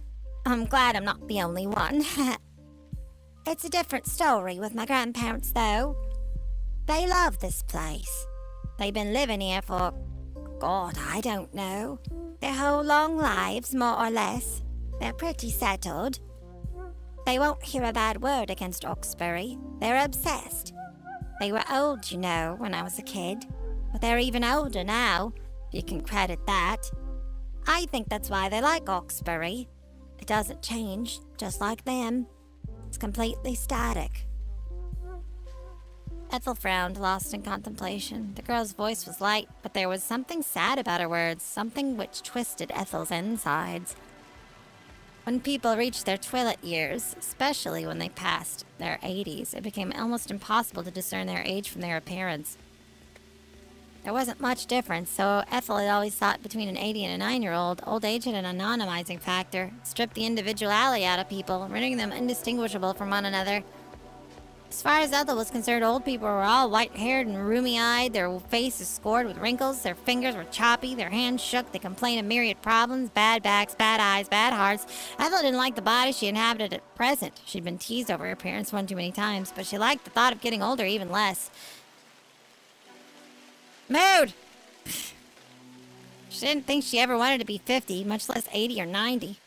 She liked life too little to try and cling to it for all that long. What was the point? My parents have been having my grandparents look after me since I was a kid. But I didn't think they ever been cut out for the job. They could never keep up with me. I was a wee little thing back then, about this tall. The girl gestured with her right hand for emphasis. But even then, I got this feeling I was no good for my poor old grandparents. I used to fret having to run around after me, would drive them into their early graves. But it's been years since then. They're both alive and kicking. But not literally. They're so old, I don't think they're capable of it. Are you afraid they might dislocate their hips if they did that? Ha! I've got to say, I didn't expect that from you. You're more fiery than you look. Oh, I hope you don't mind. Nah, I think it's funny. I like the contrast of your sweet exterior and your spicy interior. It was a surprise, but it was a pleasant one. I don't know if I'm particularly spicy, but thank you. You're welcome. I hope you're not getting the wrong idea, though. I know I'm being mean about my grandparents, but I do love them. They're the only grandparents I have, and I owe them a lot. They're dear to me, but I've had to spend a lot of time with them in this pokey little village, and it does get stifling. Someday I'd like to take off to see a bit more of the world. It's all very constricting. What about your parents? Where do they live? Oh, some tiny town not too far away from here. Have they never taken you on holiday with them before? They've never bothered. Whenever they go anywhere, I'm always dumped here with my old folks. Let me tell you, they really are old. I'm not even sure they're pushing 90, or maybe in 100. 100?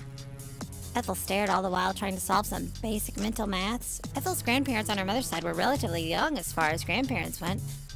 They'd had her mother when they were in their very early 20s. Her maternal grandmother was only 62, her maternal grandfather 66.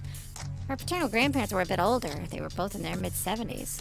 But they weren't pushing into their 80s just yet, and they definitely weren't close to 100. The girl's family must have been skewed awfully old.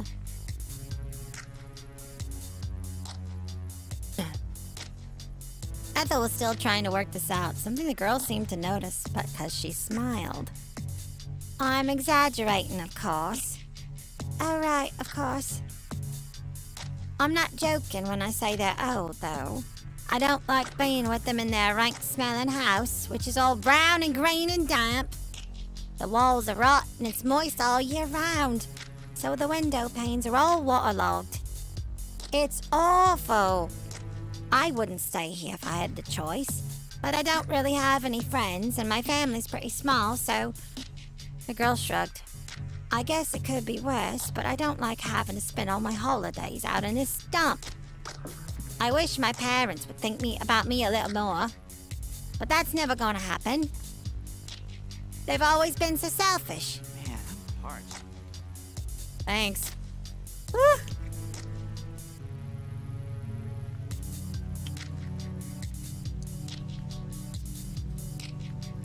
The girl sighed. She sounded bitter, unexpectedly so, given how lightly she'd spoken before.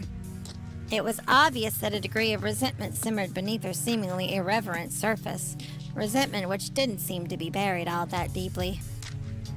Well, if she had inner demons, she wouldn't be the only one. She was only human. Oh, the girl suddenly gasped wide-eyed and she stared at Ethel. Where are my manners? I've spent all this time talking about myself, but I've not asked about you. You were born in Oxbury, weren't you? Oh yes, that's right. And you still live here, I'm guessing? With my parents and my two brothers, yeah, Rowan and Manny. Ah, I see. I don't have any siblings myself. No sisters or brothers. I've always wondered what it would be like, though. It's all right, I guess. You don't sound too sure. Well, it's hard for me to say what it's like. I've had brothers for most of my life. Rowan was born when I was 4, Manny when I was 7, so I can't really remember what life was like before they arrived. I see. That sounds kinda nice. If I had a sibling or two to keep me company, maybe spending all this time with my grandparents wouldn't have been so bad. But who knows? Maybe they just annoy me. I don't know if I'd like to share my stuff with them either. I can be pretty selfish. The girl's eyes glinted when she said this with a spark of mischief, which made Ethel's skin prickle. There was something a little unsettling about the way she looked at Ethel. Her eyes were intense, as though she meant to devour Ethel from tip to toe. But surely that was nothing more than a fancy. So where's your family right now, Ethel? Are they back home, waiting for you? I hope they're not worried about you. It is pretty late. I wouldn't want to make them anxious. Oh, no. It's fine. They won't be waiting. I mean, they're not even at home. They've gone to Australia. Australia? That's so far away. I've never been before, but is it true that their seasons are all mixed up compared to ours? They're reversed, yeah. Their winter is like our summer. Something to do with the hemispheres. Crazy! I'm so used to wet, damp old Loxbury, I think that would take some getting used to. That's what I thought too. I was worried going there would throw me off, especially when it's been so cold here. So why you didn't want to go then? Did you turn down their invitation? Or did they not invite you? They did, yeah. My ticket was booked and everything. Mom had been planning it for a few months, ever since April this year, actually. She was pretty insistent that I accompany her. It was supposed to be a family holiday, but... well... Ethel sighed. How she wondered, was she supposed to explain her reasoning for staying behind to this girl? She wasn't entirely sure if she understood her reasoning herself. She had overcomplicated things being so moody. Have a good night, Harry.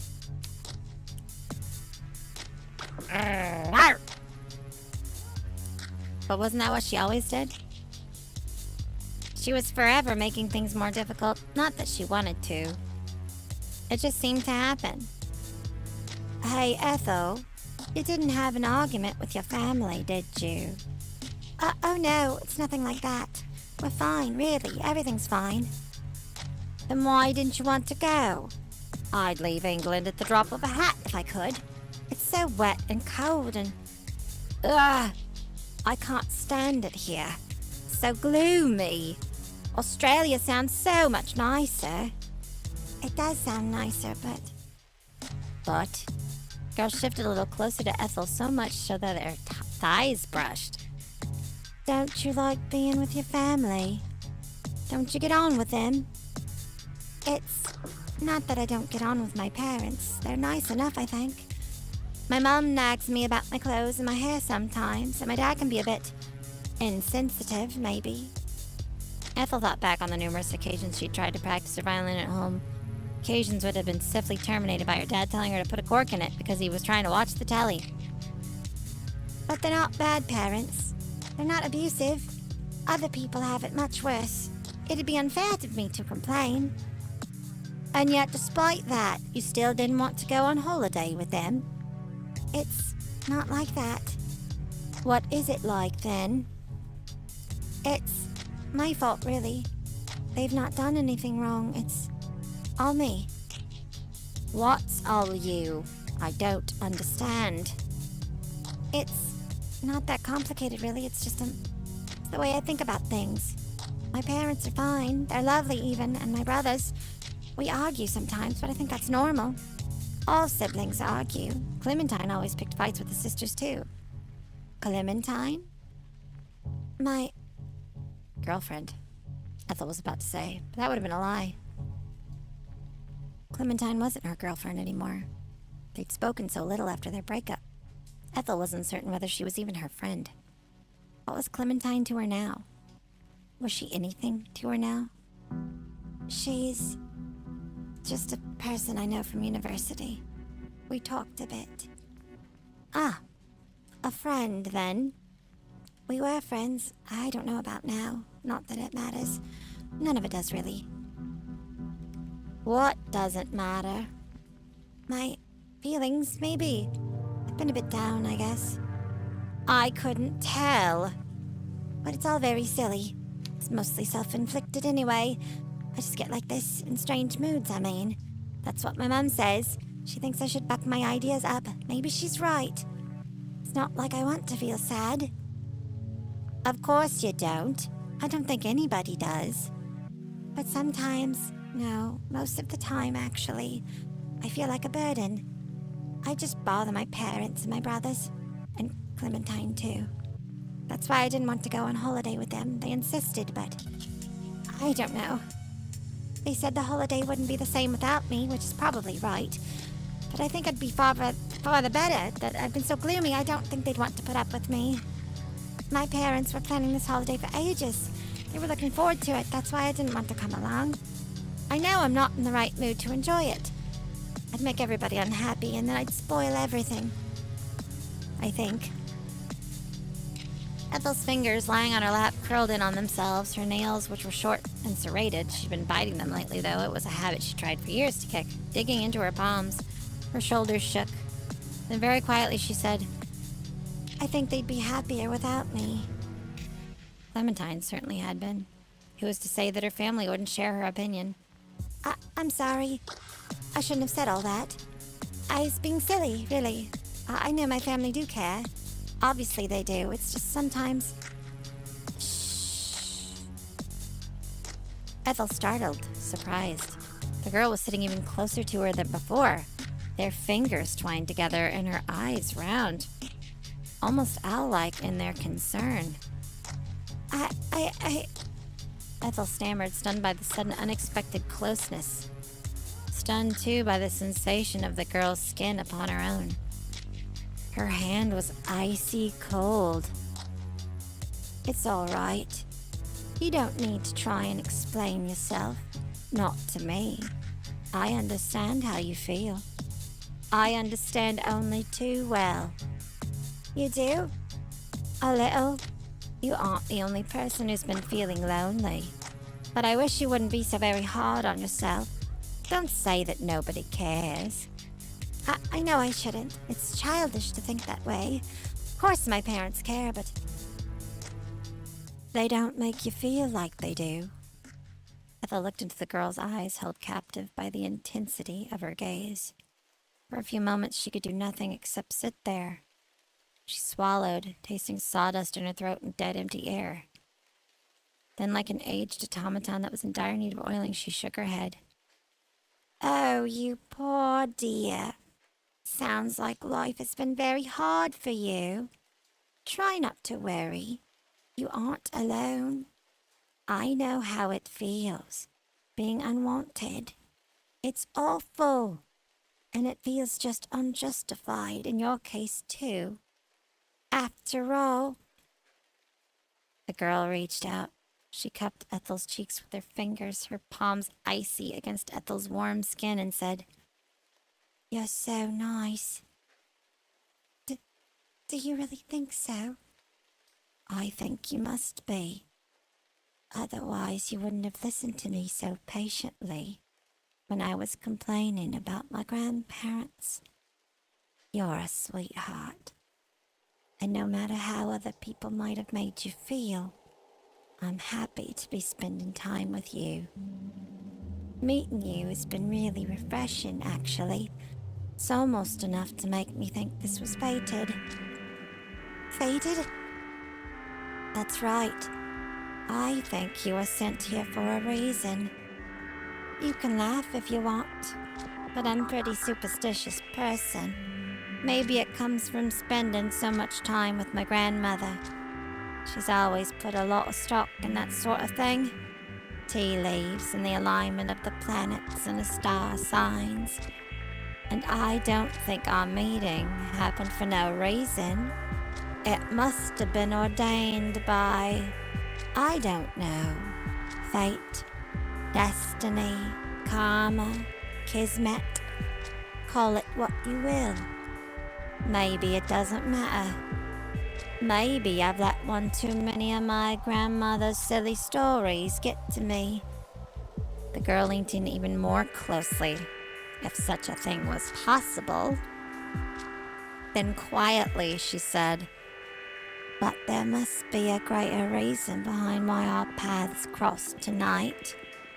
I'm sure of it.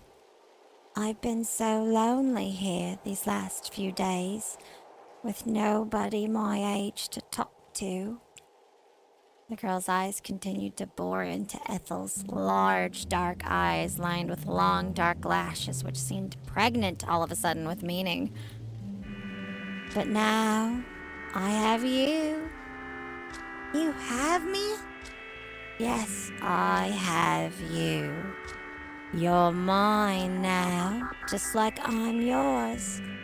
I can be your strange singing girl who takes refuge in the church at night to recite hymns, and you can be my wet, windswept stranger coming from the cold. I'll wait for you tomorrow night, too, in this church. and we can have another wonderful tryst inside this crooked old building. How does that sound? Don't you think it's romantic? It's just like something from a fairy tale. Ethel thought of this, the girl's icy fingers. Why were they so cold?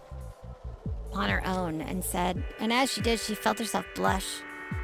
It wasn't a very pretty blush, of course. Ethel wasn't a very pretty in general.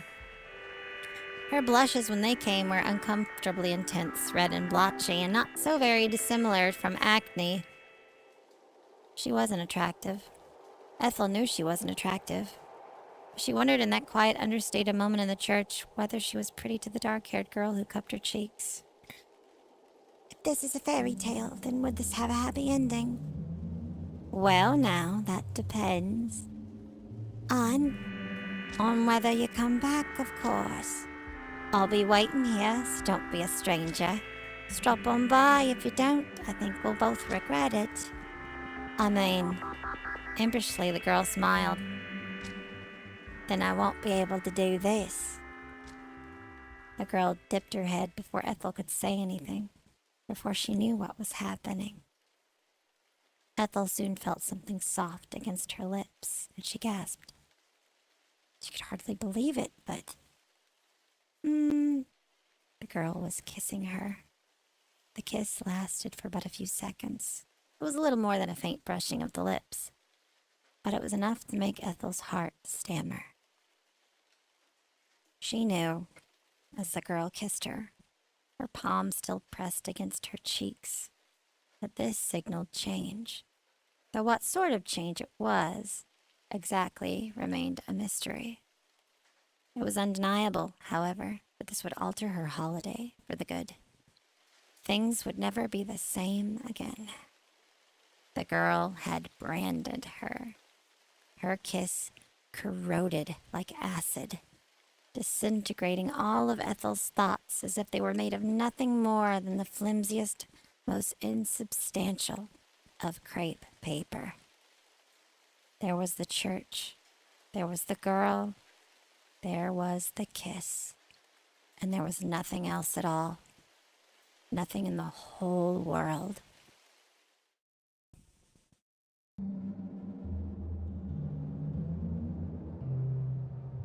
Ha! That's fantastic. What do you guys think of this so far?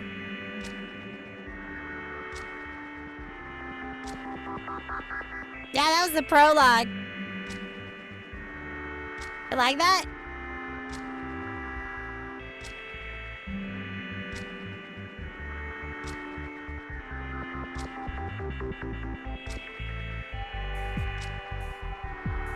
The girl. What's her name?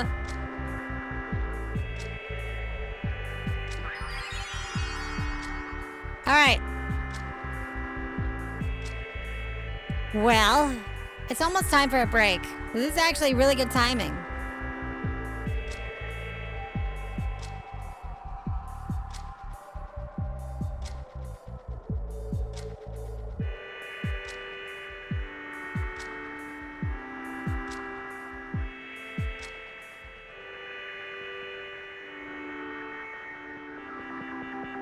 Yeehaw. So, I think I'm going to take my last break of the show.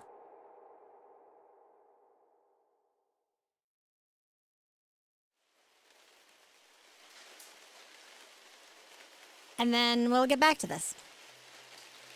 Yeah? Yeehaw! Indeed. I'll be right back, and we'll enjoy some more of this, horrific Yuri. BRB.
Hey, everybody!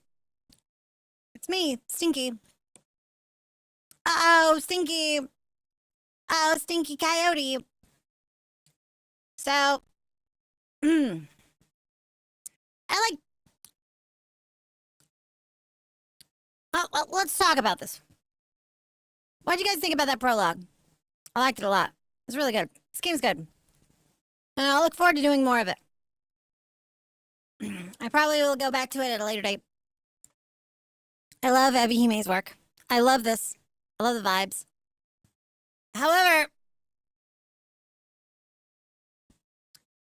that's a lot of reading.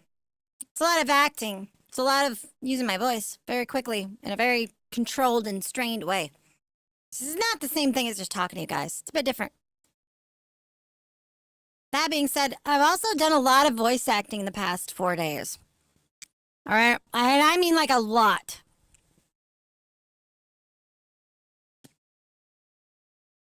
A lot. Danganronpa was a shit ton of voice acting. This was a lot.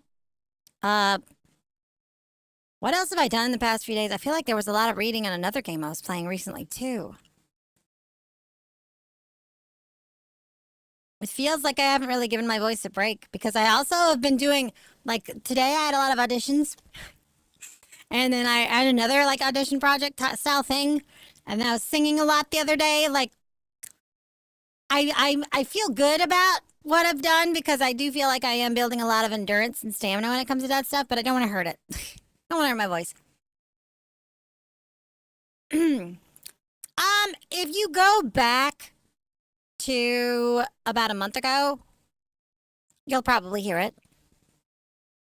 There's a lot of stuff in my season 2 era. I wasn't using any stuff to make my voice sound different. So, if you're curious, it's there. I'm not shying away from that. It's whatever. It's not something I want to talk about in depth, like on the show. But it's also not something that I'm just gonna be like, that's not real.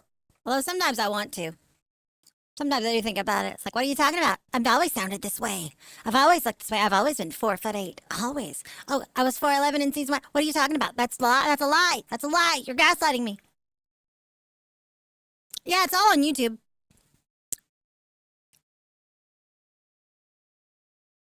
Or you can just watch shorts. I mean, that's fine.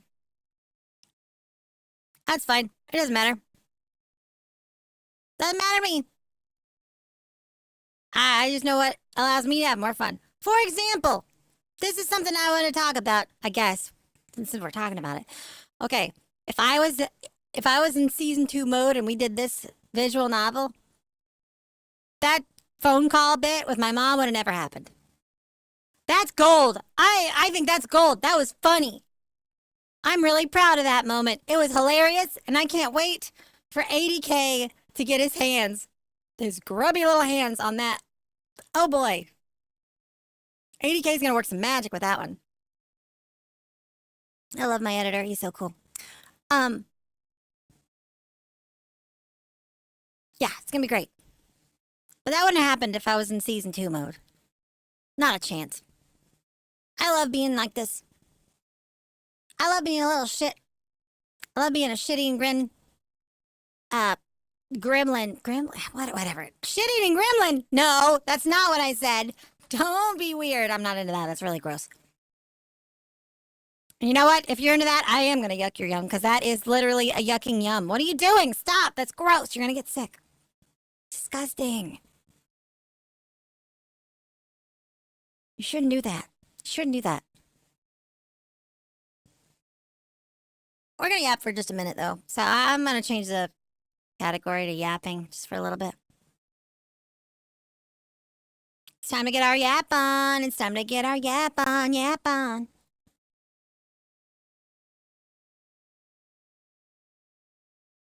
Tomorrow, me and Natalia Foxtail and Shinchi are going to be playing Final Fantasy XIV. What kind of a Final Fantasy XIV related daily sub goal incentives can we have? Because I'm gonna make a smaller one for tomorrow. I was ramping things up because you guys met the 30 sub goal one for yesterday, which I was not expecting. Which I still have to make that redeem for that. Which is crazy. That's crazy.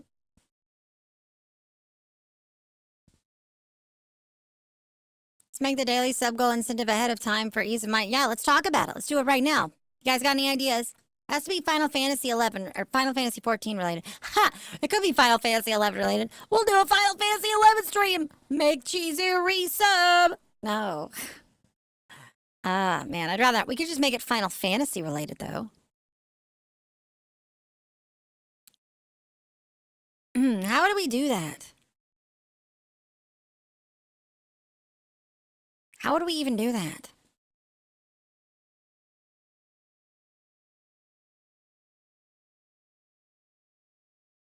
Guys, got any ideas? It could be related to Final Fantasy as a series, Final Fantasy 14 specifically.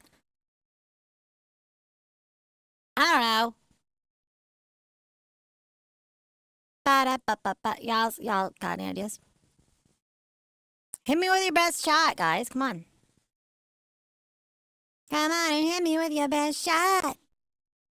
Go on and hit me with your best shot. Fire away. What's up, baby? Apata, apata, apata, apata, apata, apata. Oh. It's whatever, it's whatever, it's whatever you like. We'll turn this apata into a club.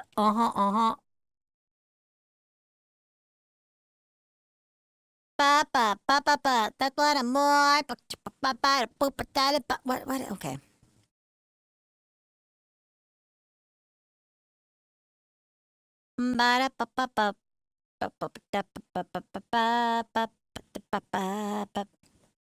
Well, if that's all, I guess I'll have to think about it tomorrow. Let's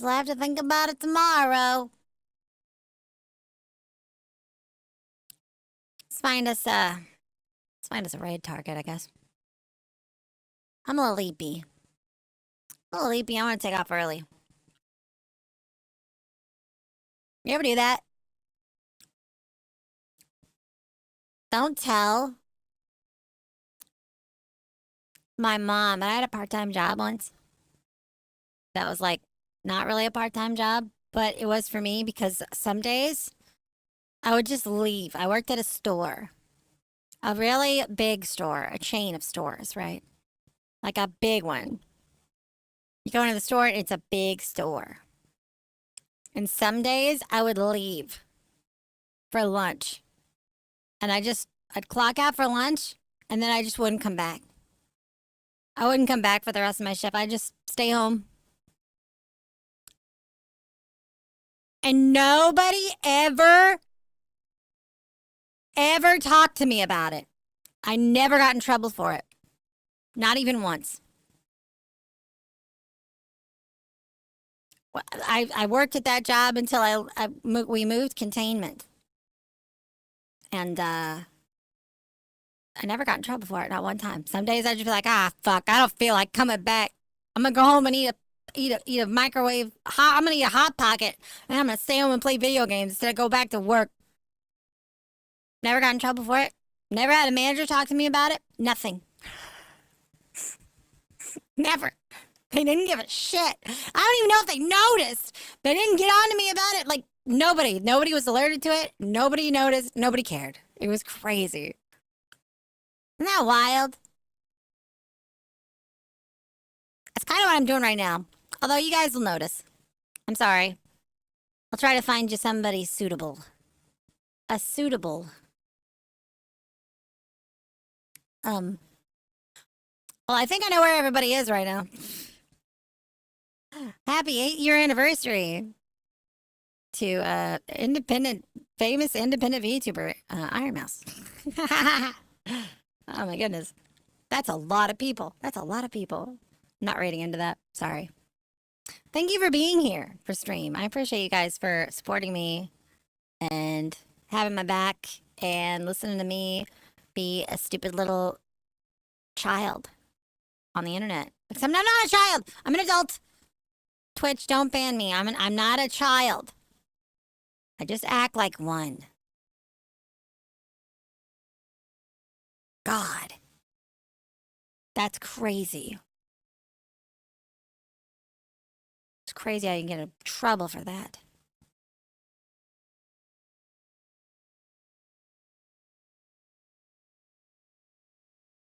I'm looking for somebody. Looking for somebody. A VTuber, let's go. Are you a VTuber? Every time I see a face cam streamer using the VTuber tag, I just want to scream. I want to scream. I want to scream. I want to scream at them. I want to give them nightmares. I want to give them, like, actual nightmares. VTuber nightmares. Nightmares of and including VTubers. And they turn into a VTuber. Like, the worst kind of VTuber that they can imagine. Their absolute nightmare. Like, haha, dummy. You are now a toilet bowl brush VTuber. She always lied, but I rated her like less than a week ago, right? I could rate her, though. I could rate her again. I like to spread it out a little bit. Don't say it like that, Chizu. I like to spread it out. What the fuck? Damn. That's crazy. To be fair, though, I was going to come over here and look for somebody new, but nothing's jumping out at me. Nothing's really jumping out at me. She's playing Fate Trigger. You know what? Let's just raid Shiori. It's fine. Shiori's cool. We know Shiori's cool. That's fine.